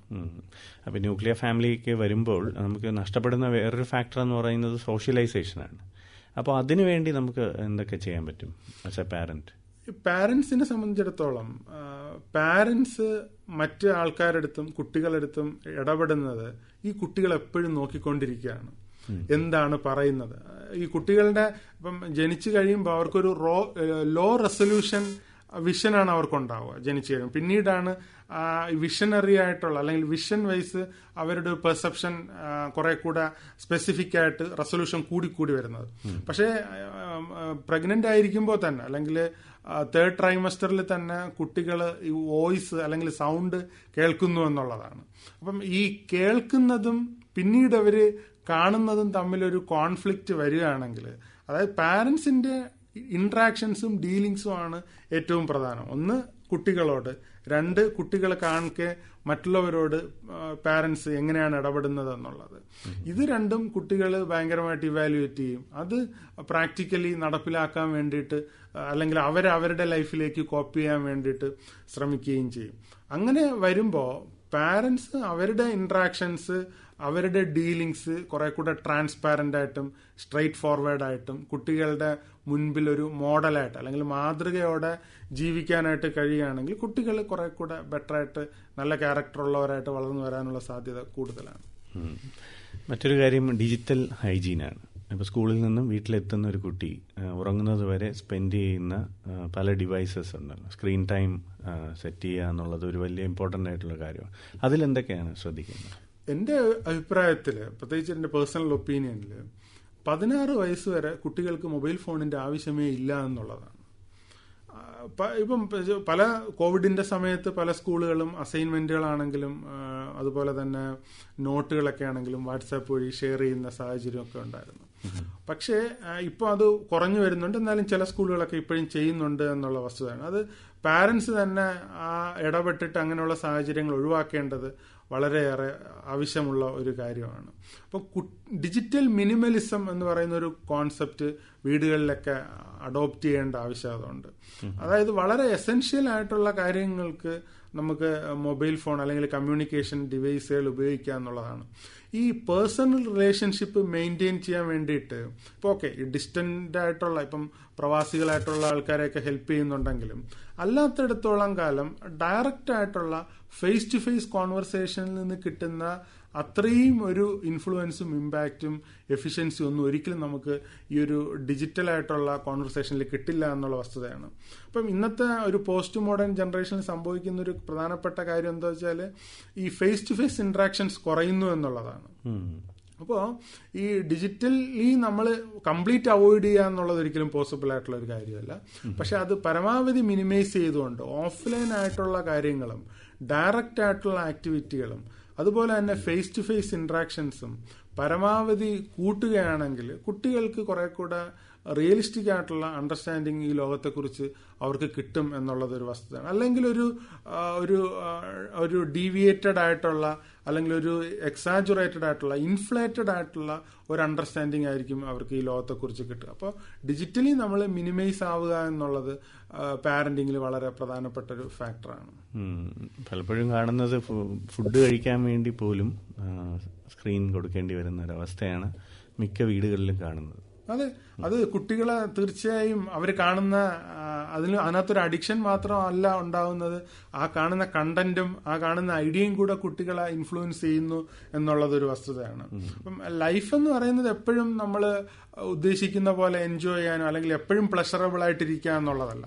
സഫറിങ് എന്ന് പറയുന്നത് നമ്മുടെ ലൈഫിന്റെ തന്നെ പാർട്ടാണ്. അപ്പോൾ കുട്ടികൾ എപ്പോഴും ഇതിനകത്തിരിക്കുമ്പോൾ അവർ വിചാരിക്കുന്ന പോലെ എല്ലാം നടക്കും എന്നുള്ളൊരു അണ്ടർസ്റ്റാൻഡിംഗ് ആണ് കുട്ടികൾക്കുണ്ടാവുന്നത്. അങ്ങനെ ഉണ്ടാവുമ്പോൾ തീർച്ചയായിട്ടും കുട്ടികൾ അവരെ തന്നെ ഇവാലുവേറ്റ് ചെയ്യുന്നതിൽ പ്രോപ്പറായിട്ട് ഇവാലുവേറ്റ് ചെയ്യുന്നതിന് അവർക്കൊരു വീഴ്ച ഉണ്ടാവും, അവർ മറ്റുള്ളവരെ ഇവാലുവേറ്റ് ചെയ്യുന്നതിനൊരു വീഴ്ച ഉണ്ടാവും. അപ്പോൾ പിന്നീട് ഈ ലോകത്ത് ജീവിക്കാനായിട്ട് അവർ സ്റ്റാർട്ട് ചെയ്യുമ്പോൾ അല്ലെങ്കിൽ ഒരു ഓട്ടോണമസ് ആയിട്ട് ഇൻഡിപെൻഡന്റ് ആയിട്ട് അവർ ഈ ലോകത്ത് നടന്നു തുടങ്ങുമ്പോൾ പല ഡിഫിക്കൽറ്റിക്കും ഫേസ് ചെയ്യും എന്നുള്ള വസ്തുതയാണ്. ഇപ്പം പ്രത്യേകിച്ച് നമുക്കറിയാം ഈ കോവിഡിന് ശേഷം ഇന്റർനാഷണലി തന്നെ ഈ മെന്റൽ പ്രോബ്ലംസ് അല്ലെങ്കിൽ മെന്റൽ ഇൽനെസിന്റെ കാര്യത്തിൽ പ്രത്യേകിച്ച് ആങ്സൈറ്റി ഡിപ്രഷന്റെ കാര്യത്തിൽ ഒരു എപ്പിഡമിക് തന്നെ ഒരു റാഡിക്കലായിട്ട് ഭയങ്കരമായിട്ട് കൂടുന്നതായിട്ടാണ് പറയുന്നത്. അപ്പൊ അതിന് ഇതൊക്കെ ഒരു വളരെ പ്രധാനപ്പെട്ട ഒരു കാരണമാണ്. പ്രത്യേകിച്ച് ടീനേജേഴ്സിന്റെ ഇടയിൽ അല്ലെങ്കിൽ ഏർലി യങ്സ്റ്റേഴ്സിന്റെ ഇടയിൽ. അപ്പോൾ അത് നമ്മൾ വളരെ ക്രിട്ടിക്കലായിട്ട് അതിനെക്കുറിച്ച് ചിന്തിക്കുകയും കുറെ കൂടെ ഇന്റലക്ച്വലി ഡിസ്കസ് ചെയ്യേണ്ട ഒരു ആവശ്യകത ഉണ്ട് എന്നുള്ള വസ്തുതയാണ്. നമ്മളൊരു നോളജ് ഡ്രിവൺ സൊസൈറ്റിയിലാണല്ലോ ജീവിക്കുന്നത്. ഇപ്പോൾ ഈ സ്ക്രീൻ അല്ലെങ്കിൽ ഈ ഡിവൈസസ് നമുക്ക് ഒഴിവാക്കിക്കൊണ്ടൊരു എഡ്യൂക്കേഷൻ ഇപ്പോൾ ചിന്തനീയമല്ല എന്നാണ് പൊതുവെയുള്ള, ഈവൻ നമ്മുടെ സ്കൂളുകളിൽ പോലും സ്മാർട്ട് ക്ലാസ്സുകളും എല്ലാം നടപ്പിലാക്കുന്നുണ്ട്. അപ്പോൾ ഇത് ഒരു പാരന്റൽ കൺട്രോൾ നടത്താൻ പറ്റുന്ന പല ആപ്പുകളും വിപണിയിൽ ലഭ്യമാണ്. അതൊന്നും പലരും യൂസ് ചെയ്യുന്നില്ല എന്ന് തോന്നുന്നു. ഗൂഗിളിൻ്റെ തന്നെ ഫാമിലി ലിങ്ക് പോലുള്ള ആപ്പുകളുണ്ട്. അതൊക്കെ യൂസ് ചെയ്താൽ തീരാവുന്ന പ്രശ്നമല്ലേ ഉള്ളൂ. അതൊരു പരിധിവരെ നമുക്ക് മാനേജ് ചെയ്യാം. പക്ഷെ ഇപ്പോൾ കുട്ടികളെ സംബന്ധിച്ചിടത്തോളം, പ്രത്യേകിച്ച് 12 വയസ്സൊക്കെ കഴിയുമ്പോൾ അല്ലെങ്കിൽ ടീനേജേഴ്സിലേക്കൊക്കെ പോകുമ്പോൾ അവര് ഈ മെറ്റാകോഗ്നീഷൻ അല്ലെങ്കിൽ അവരെന്താണ് ചിന്തിക്കുന്നതെന്ന് തന്നെ ചിന്തിക്കാൻ തുടങ്ങുന്ന ഒരു പ്രായത്തിലേക്ക് വരും. മനസ്സിലായി? അവരുടെ തോട്ട്സുകളെ കുറിച്ച് തന്നെ അവർക്ക് ചിന്തിക്കാൻ പറ്റുന്ന പ്രായം, അവരുടെ ഐഡന്റിറ്റിയൊക്കെ ഡെവലപ്പ് ചെയ്യുന്ന സമയത്ത്. ആ സമയത്ത് സംഭവിക്കുന്നതെന്ന് വെച്ചാല് ഇങ്ങനെയുള്ള കാര്യങ്ങളെയൊക്കെ എങ്ങനെയാണ് ബ്രേക്ക് ചെയ്യാൻ പറ്റും എന്നുള്ളതും അവർ ചെക്ക് ചെയ്യും. ഇപ്പോൾ നമുക്ക് യൂട്യൂബും അതുപോലെ തന്നെ ഗൂഗിളും ഒക്കെ എല്ലാവരും സെർച്ച് ചെയ്യുകയും അതിനകത്ത് നിന്ന് നല്ലതും ചീത്തയുമായിട്ട് എന്ത് ഈവിൾ പ്രാക്ടീസ് ചെയ്യണമെങ്കിലും അത് ഏറ്റവും ഈസി ആയിട്ട് കണ്ടെത്താനുള്ള മെത്തേഡ്സും ഇപ്പോൾ അവൈലബിൾ ആണ്. അപ്പോൾ ബേസിക്കലി കുട്ടികൾ കുറെ ഈ പാരന്റൽ കൺട്രോൾ ആപ്പുകൾ കൺട്രോൾ ചെയ്യുമെങ്കിലും ഈ ടെൻഡൻസി ഉള്ള അല്ലെങ്കിൽ ബൈ നേച്ചർ ഇങ്ങനത്തെ ടെൻഡൻസി ഉള്ള കുട്ടികൾ അവർ one way or other way വേറെ രീതിയിലേക്ക് ഫൈൻഡ് ഔട്ട് ചെയ്ത് പോകാനുള്ള സാധ്യത കൂടുതലാണ്. അപ്പം ഈ ഇന്റർനെറ്റിന്റെ ഒരു ആവിർഭാവത്തിന് ശേഷം ഒരു ഞാൻ മനസ്സിലാക്കിയിടത്തോളം അല്ലെങ്കിൽ സ്റ്റാറ്റിസ്റ്റിക്കലി പറയുന്ന ഒരു 25-35% വരെ അത് മനുഷ്യനെ ബെറ്റർ ആക്കുന്നതിൽ അല്ലെങ്കിൽ കുറെ കൂടെ ഹെൽപ്പ് ചെയ്യുന്നതിൽ കോൺട്രിബ്യൂട്ട് ചെയ്തിട്ടുണ്ടെന്നുള്ള വസ്തുതയാണ്. പക്ഷെ ഒരു 70% പലപ്പോഴും അനാവശ്യമായിട്ടുള്ള കാര്യങ്ങൾക്ക് വേണ്ടിയിട്ട് അല്ലെങ്കിൽ നമ്മളെ ലോങ് ടൈം ഹെൽപ്പ് ചെയ്യാത്ത കാര്യങ്ങൾക്ക് വേണ്ടിയിട്ട് യൂസ് ചെയ്യുന്നതായിട്ടാണ് പലപ്പോഴും കണ്ടിട്ടുള്ളത്. അപ്പൊ അതുകൊണ്ട് പരമാവധി കുറയ്ക്കുന്നത് വളരെയേറെ ഗുണം ചെയ്യും. ഒരു കുട്ടികൾക്ക് അവരുടേതായിട്ടുള്ള ഒരു ഫ്രീഡം, ഇപ്പോൾ ഒരു 16 അല്ലെങ്കിൽ 18 വയസ്സ് കഴിയുമ്പോൾ അവർ അവരുടേതായ ലൈഫിന്റെ കോൺസിക്വൻസ് ഫേസ് ചെയ്ത് അവർ സെൽഫ് കറക്റ്റ് ചെയ്യേണ്ട പ്രായത്തിലേക്ക് എത്തും. പിന്നീട് അവർ അറിയുകയും അത് ട്രൈ ചെയ്യുകയോ അല്ലെങ്കിൽ അതിന്റെ വരും വരായികളെ കുറിച്ച് അവർ മനസ്സിലാക്കുകയും അവർ അത് എക്സ്പീരിയൻസ് ചെയ്യുകയൊക്കെ ചെയ്യട്ടെ. പക്ഷെ അതിനു മുന്നേ പാരന്റ്സിനൊരു ഇൻഫ്ലുവൻസ് ചെയ്യാൻ പറ്റുന്ന ഒരു പ്രായം എന്ന് പറയുന്നത് മാക്സിമം ഒരു 18 ഇയർ ഓൾഡ് വരെയാണ്. അപ്പൊ ആ സമയം നമ്മൾ മാക്സിമം കോൺട്രിബ്യൂട്ട് ചെയ്യാൻ വേണ്ടിയിട്ട് ശ്രമിക്കുക എന്നുള്ളതാണ്. ഇപ്പൊ എത്രയൊക്കെ കോൺട്രിബ്യൂട്ട് ചെയ്താലും ഏറ്റവും ബെസ്റ്റ് ആയിട്ടുള്ള പാരന്റ്സിന് ഈവിൾ ആയിട്ടുള്ള കുട്ടികളുണ്ടാവും. അതിനകത്ത് നമുക്ക് പ്രത്യേകിച്ച് ഓപ്ഷൻസ് ഒന്നുമില്ല. നമ്മുടെ part as A father, as A mother, നമ്മുടെ ഡ്യൂട്ടിയും റെസ്പോൺസിബിലിറ്റിയും മാക്സിമം ബെസ്റ്റ് ആയിട്ട് ചെയ്യാൻ വേണ്ടിയിട്ട് ശ്രമിക്കുക എന്നുള്ളതാണ് നമുക്ക് അതിനകത്തൊരു മീനിങ്ങും സിഗ്നിഫിക്കൻസും ഉണ്ടാക്കുന്നത്.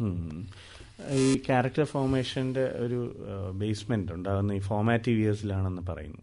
അത് അങ്ങനെ ഒരു ഏജ് ലിമിറ്റ് അങ്ങനെ എന്തെങ്കിലും ഉണ്ടോ? അതെ, അത് ഈ ന്യൂറൽ കണക്ഷൻസ് ഉണ്ടാകുന്ന സമയത്ത് ന്യൂറൽ കണക്ഷൻസ് ഏറ്റവും കൂടുതൽ ഫോം ചെയ്യുന്നത് അല്ലെങ്കിൽ ക്യാരക്ടർ ഫോർമേഷൻ ഹെൽപ്പ് ചെയ്യുന്നതായിട്ട് ഇന്റർനാഷണലി സൈക്കോളജിസ്റ്റുകളൊക്കെ പറയുന്ന ഒരു പ്രായം എന്ന് പറയുന്നത് 2 വയസ്സിനും 4 വയസ്സിനും ഇടയിലുള്ള ഒരു പ്രായമാണ്.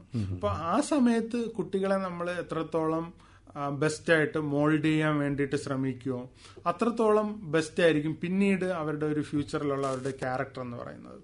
5 വയസ്സ് അല്ലെങ്കിൽ 6 വയസ്സ് 7 വയസ്സൊക്കെ കഴിഞ്ഞു കഴിഞ്ഞാൽ അവരുടെ ഈ ആന്റി സോഷ്യൽ ആയിട്ടുള്ള ട്രൈറ്റുകളൊക്കെ തന്നെ പിന്നീട് കറക്റ്റ് ചെയ്യാൻ പാടായിട്ടാണ് പൊതുവിൽ വിലയിരുത്തപ്പെടുന്നത്. അപ്പോൾ ഏറ്റവും മോൾഡ് ചെയ്യാൻ പറ്റുന്ന ഒരു പ്രായം എന്ന് പറയുന്നത് 2 വയസ്സിനും 4 വയസ്സിനും ഇടയിലുള്ള ഒരു പ്രായമാണ്.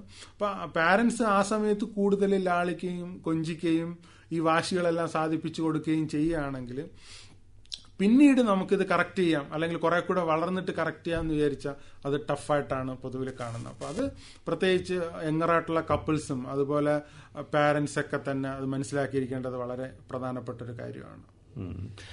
ഈ പ്രായത്തിൽ നോളജ് അക്വിസിഷൻ അല്ലെങ്കിൽ സ്കൂളിൽ പോകുന്ന പ്രീ സ്കൂൾ പ്രായത്തിൽ നോളജ് അക്വിസിഷന് വേണ്ടി എന്തെങ്കിലും നമ്മൾ പാരന്റ്സ് കോൺഷ്യസ്ലി ചെയ്യേണ്ടതായിട്ടുണ്ടോ? അതെ, തീർച്ചയായും. കാരണം ഇപ്പോഴത്തെ പാരന്റ്സ് എന്ന് പറഞ്ഞാൽ വളരെ ഹൈലി എഡ്യൂക്കേറ്റഡ് ആയിട്ടുള്ള പാരന്റ്സ് ആണ്. അവർക്ക് കുട്ടികളുടെ കഴിവുകളൊക്കെ ആദ്യം മനസ്സിലാക്കാൻ കഴിയുന്നത് തീർച്ചയായിട്ടും പാരന്റ്സിനാണ്. അപ്പോൾ പാരന്റ്സ് അത് നേരത്തെ തിരിച്ചറിയുക എന്നുള്ളതാണ്. ചില കുട്ടികൾ ഇപ്പം മാത്സ്, സയൻസ് അങ്ങനെയുള്ള വിഷയങ്ങൾക്ക് വളരെ ഇൻട്രസ്റ്റഡ് ആയിട്ട് വളരെ ഫാസ്റ്റായിട്ട് ഗ്രാസ്പ് ചെയ്യുന്ന കുട്ടികളായിരിക്കും. ചില കുട്ടികൾ ലിറ്ററേച്ചർ അല്ലെങ്കിൽ സോഷ്യൽ സയൻസ് അങ്ങനത്തെ വിഷയങ്ങൾക്ക് കുറെ കൂടെ സ്ട്രോങ് ആയിട്ട് പഠിക്കുന്ന കുട്ടികളായിരിക്കും. അപ്പോൾ അതൊക്കെ പാരൻസിനായിരിക്കും നേരത്തെ റെക്കഗ്നൈസ് ചെയ്യാൻ പറ്റുന്നത് എന്നുള്ളത് വസ്തുത നമ്മൾ മനസ്സിലാക്കിയിരിക്കുക. ഇപ്പം നമ്മുടെ നാട്ടിൽ കാണുന്ന ഒരു പ്രധാനപ്പെട്ട ഒരു കാര്യം എന്ന് വെച്ചാൽ, പണ്ട് നമ്മളൊക്കെ പഠിക്കുമ്പോൾ ഈ നഴ്സറികളിലൊക്കെ മാർക്ക് കിട്ടുന്നതിനൊന്നും ട്രോഫിയും, ഇപ്പോൾ കുട്ടികൾക്ക് എടുത്തു പൊക്കാൻ പറ്റാത്ത ട്രോഫികളാണ് പല പ്രീ സ്കൂളുകളിലും LKGകളിലൊക്കെ കൊടുക്കുന്നത്. എല്ലാ കുട്ടികൾക്കും ട്രോഫിയാണ്. ഒരാൾക്ക് പോലും ട്രോഫി കൊടുക്കാത്തതായിട്ട് നമുക്ക് ഇപ്പോഴത്തെ ഈ ആനുവൽ ഡേ ഒന്നും കാണാനായിട്ട് കഴിയില്ല. അപ്പോൾ അത് പാരൻസിനെ സംബന്ധിച്ചിടത്തോളം അതൊരു ഡിലേമയാണ് ആക്ച്വലി. എന്താ വെച്ചാൽ പാരൻസ് എയിം ചെയ്യുന്ന വെച്ചാൽ അക്കാഡമിക് ആയിട്ടുള്ള ഒരു റിസൾട്ട് ഉണ്ടാക്കുക എന്നുള്ളത് ഒരു സൈഡിൽ, രണ്ട് ഈ ലോകത്ത് ജീവിക്കാൻ വേണ്ടിയിട്ട് ഫിറ്റ് ആവുക എന്നുള്ളത്. ഇപ്പം ഒരു എക്സാമിന് ഉദ്ദേശിച്ച ഒരു ഔട്ട്കം ഉണ്ടാക്കാൻ കഴിയാതിരിക്കുക എന്ന് പറയുമ്പോൾ പാരൻസിനെ സംബന്ധിച്ചിടത്തോളം അതൊരു ടഫാണ്. പക്ഷെ അത് റിയലിസ്റ്റിക് ആയിട്ട് ആ കുട്ടി മനസ്സിലാക്കുക എന്നുള്ളത് വളരെ പ്രധാനപ്പെട്ട ഒരു കാര്യമാണ്. ഇല്ലെങ്കിൽ ആ കുട്ടി പിന്നീട് ജീവിക്കാൻ അല്ലെങ്കിൽ പിന്നീട് ഫ്യൂച്ചറിലുള്ള ഫെയിലുവേഴ്സ് ഫേസ് ചെയ്യാൻ പറ്റാത്തതായി വരും. ഇപ്പം നമുക്കുണ്ടാവുന്ന ഓരോ ഡിഫിക്കൽറ്റിയും ഫെയിലുവേഴ്സും നമുക്ക് ലൈഫിലേക്കുള്ള ഒരു സൈൻ ബോർഡാണ്, അല്ലേ? ഇപ്പം ഒരു pre-KGയിലാണെങ്കിലും LKGയിലാണെങ്കിലും അല്ലെങ്കിൽ ലോവർ പ്രൈമറി സ്കൂളിലാണെങ്കിലും നമുക്ക് ഉണ്ടാവുന്ന ടഫ് അല്ലെങ്കിൽ പഠിക്കാൻ പറ്റാത്ത കാര്യങ്ങൾ അല്ലെങ്കിൽ പ്രോപ്പറായിട്ട് നമ്മൾ ശ്രമിച്ചിട്ട് നടക്കാത്ത കാര്യങ്ങൾ അത് നടക്കുമെന്നുള്ള രീതിയിൽ നമ്മൾ റീഡ് ചെയ്യുന്നതിനേക്കാളും അല്ലെങ്കിൽ നടക്കുമെന്നുള്ള രീതിയിൽ അല്ലെങ്കിൽ നടന്നു എന്നുള്ള രീതിയിൽ അതിനെ എൻകറേജ് ചെയ്യപ്പെടുന്നതിനേക്കാളും ഏറ്റവും പ്രധാനപ്പെട്ട ഒരു കാര്യം എന്ന് പറയുന്നത് അത് നമുക്ക് തരുന്നൊരു ഇൻഡിക്കേഷൻ എന്താണ്, നമ്മളെ ലൈഫിൽ ഏത് രീതിയിലാണ് മുന്നോട്ടേക്ക് നമ്മൾ ഫ്യൂച്ചർ സെറ്റ് ചെയ്ത് പോകേണ്ടത് എന്നുള്ളത് മനസ്സിലാക്കുക എന്നുള്ളതാണ്. അല്ലാതെ എല്ലാവർക്കും ട്രോഫി, എല്ലാവർക്കും പിന്നെ അപ്രീസിയേഷൻ, എല്ലാവർക്കും എൻകറേജ്മെന്റ്, അവരെ എൻകറേജ് ഒക്കെ ചെയ്യണം. പക്ഷെ ഈ രീതിയിൽ എൻകറേജ് ചെയ്യുമ്പോൾ അവർ പിന്നീട് അവരുടെ ഉള്ളിൽ വലിയ രീതിയിലുള്ള ഒരു ഇമേജാണ് സെറ്റ് ചെയ്യപ്പെടുന്നത്. ഇപ്പം അങ്ങനെ സെറ്റ് ചെയ്യുമ്പോൾ റിയാലിറ്റിയും അവരുടെ ഉള്ളിൽ സെറ്റ് ചെയ്യുന്ന അല്ലെങ്കിൽ പ്രൊജക്റ്റഡ് ആയിട്ടുള്ള ഇമേജും തമ്മിൽ വലിയ ഡിഫറൻസ് വരികയും ആ ഡിഫറൻസ് അവരുടെ ഉള്ളിൽ ഒരു ഫ്രസ്ട്രേഷനായിട്ട് നിലനിൽക്കുകയും ചെയ്യും. അപ്പം അത് പിന്നീട് വളർന്ന് വരുമ്പോൾ അത് കൂടിക്കൂടിയേ വരുള്ളൂ. അപ്പോൾ എപ്പോഴും നമ്മളൊരു എൻകറേജ് ചെയ്യുമ്പോൾ അല്ലെങ്കിൽ അത് റിയലിസ്റ്റിക് ആയിട്ടുള്ള അല്ലെങ്കിൽ മെറിറ്റ് ഓറിയന്റഡ് ആയിട്ട് എൻകറേജ് ചെയ്യുന്നത് നല്ലതാണ്, അതിന്റെ ആവശ്യകത ഉണ്ട് താനും. അപ്പം പ്രോപ്പറായിട്ട് അവരെ എൻകറേജ് ചെയ്യുകയാണെങ്കിൽ അല്ലെങ്കിൽ റിയലിസ്റ്റിക് ആയിട്ട് എൻകറേജ് ചെയ്യുകയാണെങ്കിൽ അത് ഫ്യൂച്ചറിൽ അവരെ ഹെൽപ്പ് ചെയ്യുമെന്നുള്ളത് നമ്മളെപ്പോഴും ഓർത്തിരിക്കുക. അപ്പോൾ ഇപ്പോൾ നമ്മൾ കാണുന്ന ട്രെൻഡാണ്, നേരത്തെ പറഞ്ഞ ഒരു സോഷ്യൽ സ്റ്റേറ്റസിന്റെ ടൂളായിട്ടാണ് പിള്ളേരുടെ എഡ്യൂക്കേഷനെ കാണുന്നത്. മെഡിക്കൽ എഞ്ചിനീയറിംഗ് കോഴ്സുകൾക്ക് വിടുക എന്നുള്ളതായിരുന്നു ഒരു കാലഘട്ടത്തിൽ. സിവിൽ സർവീസ് ആണ്. അതെ. എന്നാലും കൊച്ചുകുട്ടികൾ മുതൽ ഇപ്പോൾ സ്കൂളിൽ ഐഡന്റിഫൈ ചെയ്യുന്നത് മുതൽ ഇന്റർനാഷണൽ സ്കൂളിലേക്കാണ് പലരും ഇപ്പോൾ വിടുന്നത്. അതിന്റെയൊക്കെ ആവശ്യകതയുണ്ടോ? അതോ ഈ ഇന്റർനാഷണൽ സ്കൂളിൽ കൊടുക്കുന്ന കാര്യങ്ങൾ നമുക്ക് വീട്ടിലും കൊടുക്കാവുന്നതല്ലേ? പല സ്കിൽസ് തീർച്ചയായിട്ടും നമ്മളത് കുറെ കൂടെ പ്രാക്ടിക്കലായിട്ട് ചിന്തിക്കേണ്ട കാര്യമാണ്. ഇപ്പം നമുക്ക് നമ്മുടേതായിട്ടുള്ള റിസോഴ്സസ് അനുസരിച്ച് നമുക്ക് സ്കൂൾ സെലക്ട് ചെയ്യാം, അവിടുത്തെ ഇൻഫ്രാസ്ട്രക്ചർ നമുക്ക് യൂസ് ചെയ്യാം, അതിനൊന്നും പ്രോബ്ലം ഇല്ല. പക്ഷെ നമ്മൾ ഇതിനകത്ത് കൂടുതൽ ഫ്രസ്ട്രേറ്റഡ് ആയിട്ട് ഇല്ലാത്ത സംഭവം ഉണ്ടെന്ന് കാണിക്കാൻ വേണ്ടിയിട്ട് ശ്രമിക്കുമ്പോഴാണ് പലപ്പോഴും ഒരു പ്രോബ്ലം വരുന്നത്. ഇപ്പം കുട്ടിക്ക് കുട്ടിയുടേതായ ഒരു ടാലന്റ് ഉണ്ടെങ്കിൽ അല്ലെങ്കിൽ അതിനൊരു സ്കില്ലുണ്ടെങ്കിൽ, എബിലിറ്റി ഉണ്ടെങ്കിൽ തീർച്ചയായിട്ടും അത് വർക്ക് ചെയ്യാനും അതിനെ വളർത്തിക്കൊണ്ടുവരാനും എല്ലാ സ്കൂളുകളിലും ബേസിക് ആയിട്ടുള്ള ഒരു കരിക്കുലവും അതുപോലെ തന്നെ അക്കാഡമിക് ആയിട്ടുള്ള പ്രൊസീജിയറും പ്രോട്ടോക്കോളും ഒക്കെ തന്നെയാണ് ഫോളോ ചെയ്യുന്നത്. പക്ഷെ ഇതിന്റെ അവൈലബിലിറ്റിയെ കുറിച്ചൊരു അവയർനെസ് കുട്ടികൾക്ക് കൊടുക്കുക എന്നുള്ളതാണ്. ഇന്ന കോഴ്സുകളാണ് അല്ലെങ്കിൽ ഇന്ന ഓപ്പർച്യൂണിറ്റീസ് ആണ് ഫ്യൂച്ചറിൽ ഉണ്ടാവുക, അല്ലെങ്കിൽ ഇന്ന സംഭവങ്ങളാണ് ഉണ്ടാവുക എന്നുള്ളത്. അപ്പൊ എബിലിറ്റി ഉണ്ടാവുക എന്നുള്ളത് വളരെ വളരെ ഇമ്പോർട്ടന്റ് ആയിട്ടുള്ള ഒരു കാര്യമാണ്. അപ്പൊ എബിലിറ്റി എല്ലാ ആൾക്കാർക്കും ഒരുപോലെ അല്ലതാനും. ഇപ്പം ഏത് വലിയ സ്കൂളുകൾ എടുത്ത് നോക്കിയാലും ഇന്റർനാഷണൽ സ്കൂളുകൾ എടുത്ത് നോക്കിയാലും 60 കുട്ടികൾ എടുത്ത് നോക്കിയാൽ അവരുടെ എബിലിറ്റി ഒരുപോലെ ആയിരിക്കില്ല. ഏറ്റവും ഹൈപ്പറായിട്ട് പെർഫോം ചെയ്യുന്ന 5 കുട്ടികളുണ്ടാവും, ഏറ്റവും ലോവറായിട്ട് പെർഫോം ചെയ്യുന്ന 5 കുട്ടികളും കാണും. അങ്ങനെയാണ് നമ്മുടെ പോപ്പുലേഷൻ ഡിസ്ട്രിബ്യൂട്ട് ചെയ്തിരിക്കുന്നത് ബൈ നേച്ചർ. അപ്പൊ അത് നമ്മൾ മനസ്സിലാക്കിയിരിക്കേണ്ടുന്ന വളരെ റിയലിസ്റ്റിക് ആയിട്ടുള്ള ഒരു കാര്യമാണ്. അല്ലാതെ എല്ലാവർക്കും ഈ പറയുന്ന പോലെ ഹൈപ്പർ സക്സസ്ഫുൾ ആവാൻ പറ്റുമെന്നുള്ള രീതിയിലാണ് പല ഫാമിലിയിലും അവർ ഡിസിഷൻസ് എടുക്കുന്നത്. അത് പക്ഷേ വളരെ തെറ്റായ കാഴ്ചപ്പാടാണ്. നമ്മുടെ സ്ട്രെങ്തും വീക്ക്നെസ്സും ഒരുപോലെ നമ്മൾ അസസ് ചെയ്ത് അതിനെ മനസ്സിലാക്കി അതിനെ ഉൾക്കൊണ്ട് അതിൽ വർക്ക് ചെയ്യുമ്പോഴാണ് തീർച്ചയായിട്ടും നമ്മൾ റിയലിസ്റ്റിക് ആയിട്ടുള്ളൊരു പ്രോഗ്രസീവ് ഉണ്ടാക്കാനായിട്ട് കഴിയുന്നത്. അല്ലെങ്കിൽ ഒരു ഇൻഫ്ലേറ്റഡ് ആയിട്ടുള്ള ഒരു പ്രോഗ്രസ് ആണ് നമുക്കുണ്ടാവും. അത് എപ്പോഴാണെങ്കിലും വീണു പോകാൻ സാധ്യത ഉള്ളതുമാണ്. അപ്പോൾ മറ്റുള്ളവരെ കാണിക്കാൻ വേണ്ടിയിട്ട് അല്ലെങ്കിൽ ഒരു സോഷ്യൽ സ്റ്റാറ്റസ് എലിവേറ്റ് ചെയ്യുക എന്നുള്ളത് ഒരിക്കലും നമ്മുടെ ലൈഫിന്റെ ഒരു പ്രൈമറി മോട്ടിവേഷൻ ആവരുത് എന്നുള്ളത് വളരെ വസ്തുതാപരമായിട്ടുള്ള കാര്യമാണ്. അപ്പോൾ പലരുടെയും ലൈഫിന്റെ ഒരു ഫണ്ടമെന്റൽ മോട്ടിവേഷൻ അതാണ്. അവർ ജീവിക്കുന്നത് തന്നെ സോഷ്യൽ സ്റ്റാറ്റസ് കൂട്ടാൻ വേണ്ടിയിട്ടാണ്, അല്ലെങ്കിൽ മറ്റുള്ളവരെക്കാളും ഒരു പവർ ഉണ്ട് എന്ന് കാണിക്കാൻ വേണ്ടിയിട്ടാണ്. അത് ഒരിക്കലും അവരെ ഈ ലോകത്തെ പ്രോപ്പറായിട്ട് മനസ്സിലാക്കുന്നതിനോ അല്ലെങ്കിൽ ഒരു ഫുള്ളി ഫങ്ഷനിങ് ആയിട്ടുള്ള ലൈഫ് ഉണ്ടാകുന്നതിനോ സാധിക്കില്ല എന്നുള്ളത് നമ്മൾ മനസ്സിലാക്കിയിരിക്കുക. ശ്രോതാക്കൾക്ക് വേണ്ടിയാണ് ഈ പരിപാടിയിൽ പങ്കെടുക്കാൻ ഈ പറയുന്ന നമ്പറുകളിൽ വിളിക്കാവുന്നതാണ്.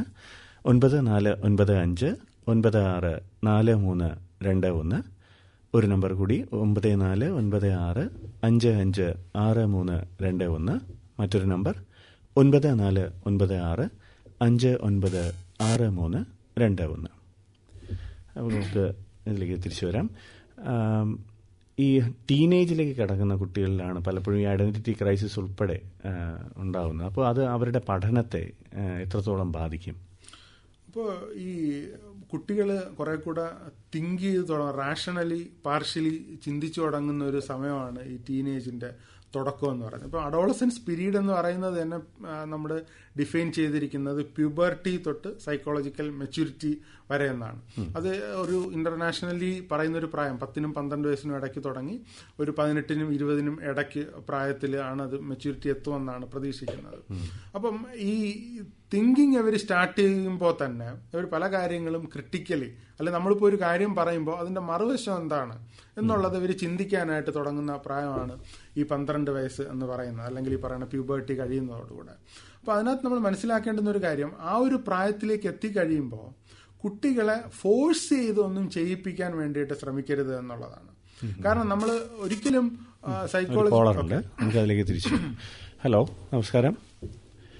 ഹലോ, എന്റെ പേര് വിദ്യ. ഞാൻ കഴക്കൂട്ടത്തുനിന്ന് വിളിക്കുകയാണ്. എന്റെ മോൻ പറഞ്ഞോളൂ. എന്റെ മോൻ 5ാം ക്ലാസ്സിലാണ് പഠിക്കുന്നത്. സ്കൂളിൽ തുറന്ന് ഇത്രയും ദിവസമായിട്ടും ഭയങ്കര മടി കാണിക്കുകയാണ് സ്കൂളിൽ പോകാൻ. ഓരോ ദിവസവും കരഞ്ഞോണ്ടാണ് പോകുന്നത്. ക്ലാസ് ഫസ്റ്റ് ഒക്കെയാണ്, പക്ഷെ ആള് ഡിവിഷൻ മാറിയായിരുന്നു. 5ാം ക്ലാസ് ആയപ്പോൾ ഡിവിഷൻ മാറി, ഫ്രണ്ട്സ് ഒക്കെ വേറെ ക്ലാസ്സിലായി. അപ്പൊ അതിന്റെയാണ് 2-3 ദിവസം അതിന്റേതാവുമെന്ന് കരുതി. പക്ഷെ ഇപ്പോഴും മാറുന്നില്ല, മടി മാറുന്നില്ല. അമ്മ എപ്പോഴാ വിളിക്കാൻ വരുന്നത്, എന്നാ ശനിയാഴ്ച ആവുന്നേന്നൊക്കെ ചോദിച്ചങ്ങ് വിഷമമാണ് ആളിന്. അപ്പൊ കഴിഞ്ഞ വർഷമൊക്കെ നന്നായിട്ട് പോവുകയൊക്കെ ചെയ്തായിരുന്നു അല്ലേ? നന്നായിട്ട് പോവായിരുന്നു. ഇപ്പം ഫ്രണ്ട്സ് മാറിയപ്പോഴാണ് ഭയങ്കര ബുദ്ധിമുട്ടായത്. വീട്ടിൽ വരുമ്പോ എങ്ങനെയുണ്ട്, ഉറക്കമൊക്കെ എങ്ങനെയുണ്ട്? നന്നായിട്ട് ഉറങ്ങുന്ന, ഭക്ഷണം കഴിക്കുന്നൊക്കെ ഉണ്ടോ? ഉണ്ട്. ഇപ്പം വീട്ടിൽ വരുമ്പോൾ നല്ല ഹാപ്പിയാണ് ആള്. പഠിക്കാനൊക്കെ ഇങ്ങോട്ട് തന്നെ ബുക്ക് എടുത്തോണ്ട് വരും. സ്കൂളിൽ ടീച്ചറുമായിട്ട് സംസാരിച്ചായിരുന്നോ? സ്കൂളിലെ ടീച്ചറുമായിട്ട് സംസാരിച്ചില്ല. തുടക്കമാണല്ലോ, അത് മാറുമെന്ന് വിചാരിച്ചു, പക്ഷെ ഇതുവരെ മാറിയിട്ടില്ല. ഒരു കാര്യം ചെയ്യാം, ടീച്ചറുമായിട്ടൊന്ന് സംസാരിക്കുക. സ്കൂളിൽ എങ്ങനെയാണ്, ക്ലാസ്സിലൊക്കെ അറ്റൻറ്റീവായിട്ടിരിക്കുന്നുണ്ടോ, മറ്റ് ആക്ടിവിറ്റികളിലൊക്കെ ഇൻവോൾവ് ആവുന്നുണ്ടോ? എനിക്ക് തോന്നുന്നു സ്കൂളിൽ നമ്മൾ ഉദ്ദേശിക്കുന്ന അത്രയും പ്രോബ്ലം ഉണ്ടാവാനുള്ള സാധ്യത ഇല്ല എന്നാണ്. എന്തായാലും ടീച്ചറുമായിട്ടൊന്ന് സംസാരിച്ചിട്ട് അവിടെ എന്തെങ്കിലും തരത്തിലുള്ള ബുദ്ധിമുട്ടുണ്ടോ എന്നുള്ളത് വിലയിരുത്താൻ വേണ്ടിയിട്ട് ശ്രമിക്കുക. പ്രോബ്ലി വലിയ സീരിയസ് ആയിട്ടുള്ള പ്രശ്നങ്ങളൊന്നും ഉണ്ടാവില്ല. ഉണ്ടായിരുന്നെങ്കിൽ ഓൾറെഡി തന്നെ പാരന്റിനെ ഇൻഫോം ചെയ്യുമായിരുന്നു അവർ. അപ്പൊ അതുകൊണ്ട് തൽക്കാലം അങ്ങനെ നമ്മൾ ഉദ്ദേശിക്കുന്ന പോലെ കൺസേൺ ആവേണ്ട കാര്യമല്ല. ഒരു 1-2 ആഴ്ച കൂടെ നോക്കുക. കാരണം ആ കുട്ടി ഒരു എൻവയോൺമെന്റിൽ നിന്ന് വേറൊരു എൻവയോൺമെന്റിലേക്ക് മാറിയതുകൊണ്ട് അത് അഡാപ്റ്റ് ചെയ്യാൻ വേണ്ടിയിട്ട് കുറച്ച് സമയം എടുക്കുന്നതാണ്. അപ്പം അങ്ങനെ സിഗ്നിഫിക്കൻ്റ് ആയിട്ടുള്ള ഒരു പ്രോബ്ലം ഒന്നും ഇല്ലെങ്കിൽ അത് ബൈ ദ ടൈം അത് ഡെവലപ്പ് ചെയ്ത് അവിടുത്തെ ഒരു സിറ്റുവേഷൻസിൽ പുതിയ ഫ്രണ്ട്സിനെയൊക്കെ ഇന്ററാക്ട് ചെയ്യാനും അവർ പല കാര്യങ്ങളിലും ആക്ടിവിറ്റികളിലൊക്കെ എൻഗേജ്ഡ് ആയിട്ട് ഗ്രൂപ്പായിട്ടുള്ള ആക്ടിവിറ്റികളിലൊക്കെ എൻഗേജ്ഡ് ആകുമ്പോൾ അതങ്ങ് മാറിപ്പോവും. അപ്പോൾ ഒരു 1-2 ആഴ്ച കഴിഞ്ഞിട്ടും അത് മാറുന്നില്ല, അല്ലെങ്കിൽ സ്കൂളിലെ ടീച്ചേഴ്സും എന്തെങ്കിലും സിഗ്നിഫിക്കൻ്റ് ആയിട്ട് പറയുവാണെങ്കിൽ മാത്രം നമ്മൾ അതിനെ സിഗ്നിഫിക്കൻ്റ് ആയിട്ട് കണ്ടാൽ മതി. ഞാൻ ഒരു കാര്യം ഇവിടെ പറഞ്ഞോട്ടെ. അതുപോലെ തന്നെ മോന് ക്ലാസ് ഫസ്റ്റ് ആണ്, പക്ഷെ ആളിന് വീട്ടിൽ വന്നു കഴിഞ്ഞാൽ ഭയങ്കര ടെൻഷനാണ്. എന്തെങ്കിലും ഹോംവർക്ക് ഉണ്ടെങ്കിൽ, അല്ലെങ്കിൽ നാളെ എക്സാം ഉണ്ടെങ്കിൽ, എവിടെയെങ്കിലും പുറത്ത് പോകാൻ വിളിച്ചാൽ പോലും ആള് വരുന്നില്ല. 4ാം ക്ലാസ് വരെയുള്ള സമയത്തായി പറയുന്നത് എവിടെയെങ്കിലും ചെന്ന് നിന്നാൽ തന്നെ എനിക്ക് പെട്ടെന്ന് വീട്ടിൽ പോകണം, എനിക്ക് ഹോംവർക്ക് ചെയ്യാനുണ്ട്, അങ്ങനെ അങ്ങ് ഓവർ ടെൻഷൻ കാണിക്കുകയാണ്. അപ്പൊ ഞങ്ങൾ അതിനുവേണ്ടി എക്സസൈസ് ചെയ്യിക്കുക, യോഗ ചെയ്യിക്കുകയൊക്കെ ട്രൈ ചെയ്യുന്നുണ്ടെങ്കിലും ആള് പിന്നെ അത് തന്നെയാണ്. ഹോംവർക്ക് ചെയ്യാനുണ്ടെങ്കിൽ പഠിച്ചുകൊണ്ട് ചെയ്യാനുണ്ടെങ്കിൽ അങ്ങ് ഭയങ്കര ടെൻഷൻ കാണിക്കും. ഞങ്ങൾക്ക് ഈ ടെൻഷൻ കാണുമ്പോൾ വെപ്രാളം തോന്നും. അല്ല, അത് കുട്ടിയുടെ സൈഡും കൂടെ ഡീറ്റെയിൽ ആയിട്ട് ഹിസ്റ്ററി എടുത്താലേ നമുക്ക് അറിയാൻ പറ്റൂ. ജനറൽ ആയിട്ട് പറയുകയാണെങ്കിൽ, ഇപ്പം നിങ്ങളുടെ കേസിലല്ല ഞാൻ പറയുന്നത്, ജനറലായിട്ട് പറയുകയാണെങ്കിൽ ഇപ്പോൾ ചില കുട്ടികളുടെ പാരൻസ് ഈ അക്കാഡമിക് ആയിട്ടുള്ള പെർഫോമൻസിന് വേണ്ടിയിട്ട് ഭയങ്കരമായിട്ട് നിർബന്ധിക്കും. അല്ലെങ്കിൽ വേറെ രീതിയിൽ പറഞ്ഞു കഴിഞ്ഞാൽ കുട്ടികൾ പഠിച്ച് മാർക്ക് കിട്ടിയാൽ മാത്രമേ പാരൻസ് ഹാപ്പി ആവുള്ളൂ. അപ്പം കുട്ടികളെ സംബന്ധിച്ചിടത്തോളം അവരാഗ്രഹിക്കുന്നത് എന്താ, പാരൻസ് ഹാപ്പി ആയിട്ടിരിക്കുക എന്നുള്ളതാണ് ചില കുട്ടികൾ ആഗ്രഹിക്കുക. അപ്പോൾ അങ്ങനെ വരുമ്പോൾ പാരൻസ് ഹാപ്പി ആവണമെങ്കിൽ മാർക്ക് കിട്ടുക എന്നുള്ളതാണ് അവരുടെ ഏറ്റവും പ്രധാനപ്പെട്ട എയിം. അപ്പം മറ്റു കാര്യങ്ങളിൽ നിന്നെല്ലാം ഇൻട്രാക്ഷൻസ് ഒക്കെ കുറച്ചിട്ട് ഒരു വലിയ നെർവസ് ആയിട്ടുള്ള രീതിയിലേക്ക് കുട്ടികൾ ചില സിറ്റുവേഷൻസിൽ പോകുന്നതായിട്ട് കാണുന്നുണ്ട്. ഇത് ഞാൻ ജനറലായിട്ട് പറഞ്ഞതാണ്. അപ്പോൾ അത് എന്താണ് അതിനുള്ളൊരു സ്ട്രെസ് ഉണ്ടാവുന്നത് എന്നുള്ളത് പുള്ളിക്കാരി കുട്ടിയുടെ ഹിസ്റ്ററി നമുക്ക് എടുത്തു നോക്കിയാലേ അറിയാൻ പറ്റുള്ളൂ. അപ്പോൾ അമ്മ എന്നുള്ള നിലയിൽ നമ്മൾ കുറച്ചും കൂടെ മനസ്സിലാക്കാൻ വേണ്ടിയിട്ട് ശ്രമിക്കുകയാണെങ്കിൽ, കുറെ കൂടെ അടുത്ത് ഇടപഴകുകയാണെങ്കിൽ ആ സ്ട്രെസ്സിങ് ഫാക്ടർ എന്താണെന്ന് ഐഡന്റിഫൈ ചെയ്യാനായിട്ട് കഴിയും. എന്നിട്ട് അതിനകത്ത് വർക്ക് ചെയ്ത് മുന്നോട്ട് പോകുക എന്നുള്ളതാണ്. ഇപ്പം അമ്മ എന്നുള്ള നിലയിൽ കുട്ടികളുടെ ചെറിയ ചെറിയ ബുദ്ധിമുട്ടുകൾ അല്ലെങ്കിൽ വിഷമങ്ങളൊക്കെ നമുക്ക് മാനസികമായിട്ട് പ്രയാസം ഉണ്ടാക്കുമെങ്കിലും അത് അങ്ങനെ നമ്മൾ ഇൻഡിവിജ്വലി ഡെസ്പായി പോവേണ്ട കാര്യമില്ല. കാരണം അവർ ഈ ലോകത്ത് കുറെ കൂടെ ജീവിക്കാൻ വേണ്ടിയിട്ട് ക്യാപ്പബിൾ ആവുന്നതിന്റെ ഭാഗമായിട്ടാണത്. അല്ലാതെ നമ്മൾ എല്ലാത്തിനും നമ്മൾ വെള്ളം കുടിച്ചില്ല, അല്ലെങ്കിൽ ഫുഡ് കഴിച്ചില്ല, അല്ലെങ്കിൽ ഇന്ന് പിന്നെ ഗ്ലൂമി ആയിട്ടാണ് ഇരിക്കുന്നത്. അപ്പോൾ ആക്ച്വലി ലൈഫ് എന്ന് പറയുന്നത് എപ്പോഴും ഇതിന്റെ എല്ലാത്തിൻ്റെയും കൂടെ ഒരു മിക്സ്ചറാണ്. അപ്പം ചെറിയ ചെറിയ കാര്യങ്ങൾക്ക് നമ്മൾ അങ്ങനെയേറെ കൺസേൺ ആവേണ്ട കാര്യമില്ല. സിഗ്നിഫിക്കൻ്റ് ആയിട്ടുള്ള കാര്യങ്ങൾ നമ്മൾ അഡ്രസ്സ് ചെയ്ത് മുന്നോട്ട് പോവുകയും വേണം. അപ്പോൾ അത് കുറെ കൂടെ ഡീറ്റെയിൽ ആയിട്ട് മനസ്സിലാക്കുക എന്നുള്ളതാണ്. തൽക്കാലം അക്കാഡമിക്കലി ഒക്കെ തന്നെ നല്ല രീതിയിൽ പെർഫോം ചെയ്യുന്നതുകൊണ്ട് കുട്ടി വളരെ നല്ല രീതിയിൽ ഡെവലപ്പ് ചെയ്യുന്നുണ്ട് എന്നാണ് എൻ്റെ ഒരു വിലയിരുത്തൽ. അതുകൊണ്ട് നമ്മൾ അങ്ങനെ കൂടുതൽ കൺസേൺ ആവേണ്ട കാര്യമില്ല. കുറച്ചും കൂടെ ഡീറ്റെയിൽ ആയിട്ട് കാര്യങ്ങൾ മനസ്സിലാക്കാൻ വേണ്ടിയിട്ട് ശ്രമിച്ചാൽ മതി. വിളിച്ചതിന് നന്ദി.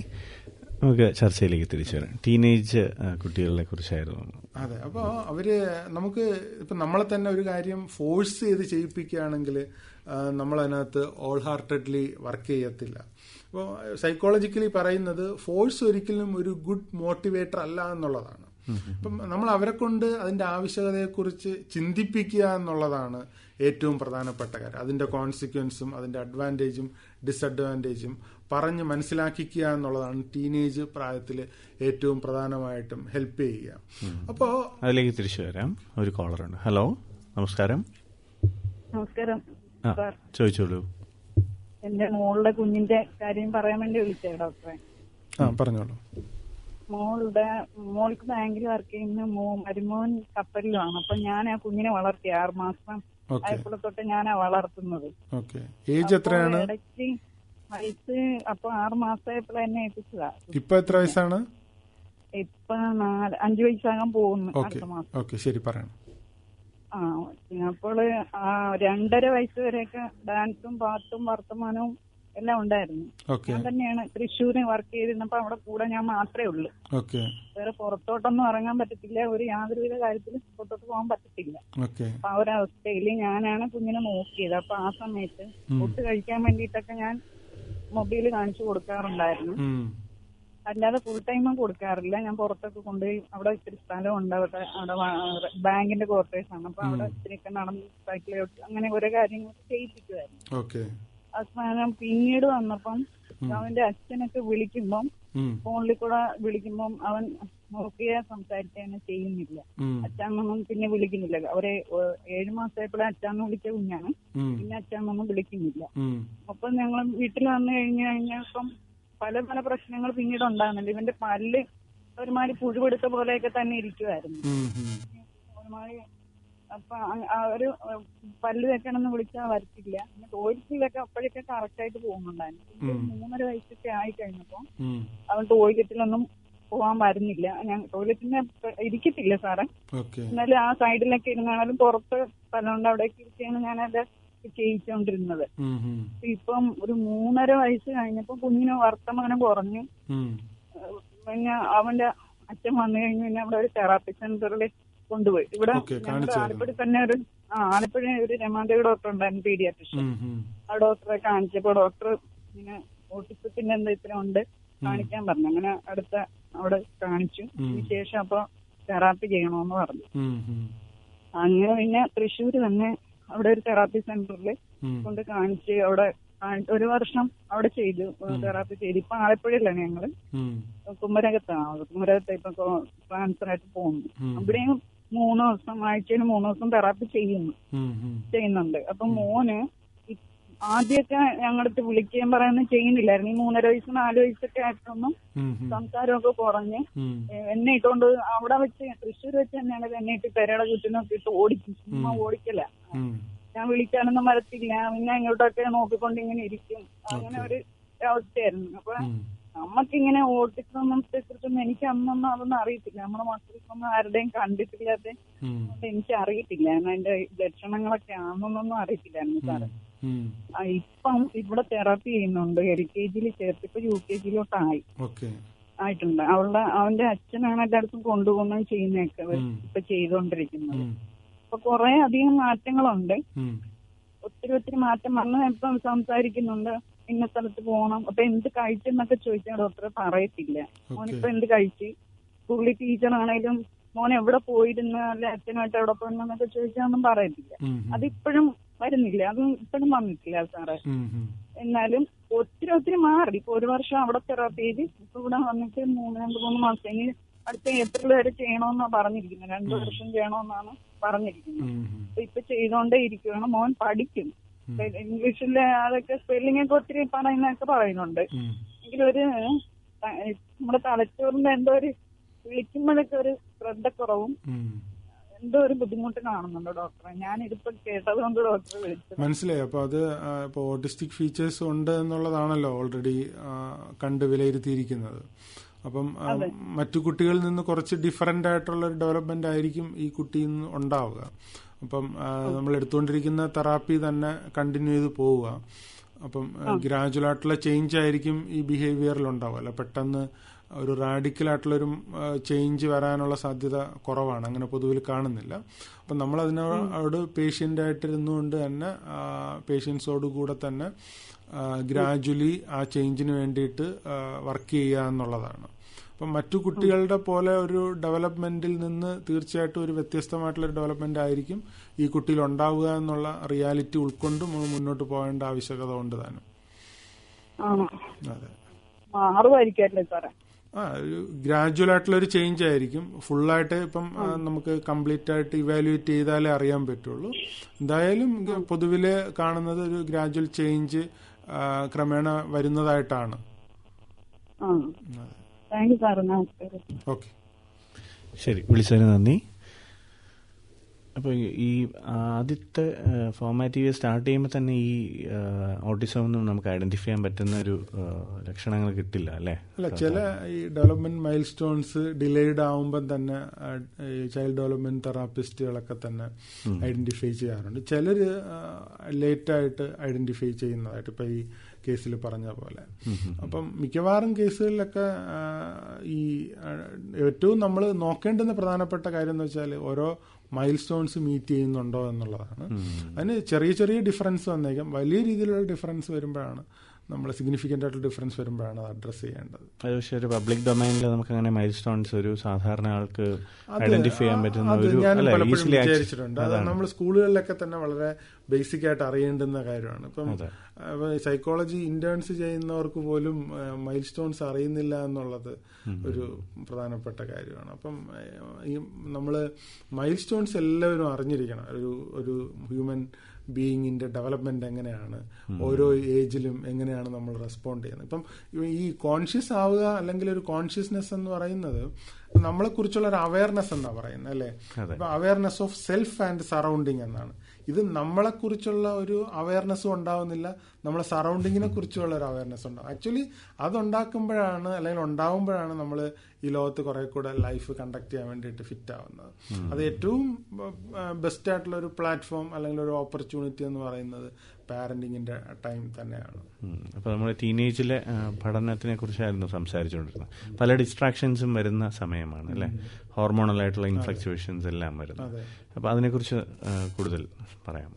അതെ, ഇപ്പം ഈ ഹോർമോണൽ ആയിട്ടുള്ള ചേഞ്ച് പ്രത്യേകിച്ച് പെൺകുട്ടികളെ സംബന്ധിച്ചിടത്തോളം പ്യൂബർട്ടി സ്റ്റാർട്ട് ചെയ്യുന്നത് തൊട്ടാണ് അവർക്ക് ഈ നെർവസ്നെസ് ആയിട്ടുള്ള അല്ലെങ്കിൽ കുറെ ഇമോഷണലി സെൻസിറ്റീവ് ആയിട്ടുള്ള ഒരു പേഴ്സണാലിറ്റി ട്രൈറ്റ് ആയിട്ട് മാറുന്നത്. ഇപ്പം ചൈൽഡ് ഡെവലപ്മെന്റ് നോക്കുമ്പോൾ ഇന്റർനാഷണലി തന്നെ സൈക്കോളജിസ്റ്റുകളൊക്കെ പറയുന്നത് എന്താണെന്ന് വെച്ചാൽ ഈ പ്യൂബർട്ടി വരെ ആൺകുട്ടികളും പെൺകുട്ടികളും ഒരുപോലെ തന്നെയാണ് വളർന്നു വരുന്നത്.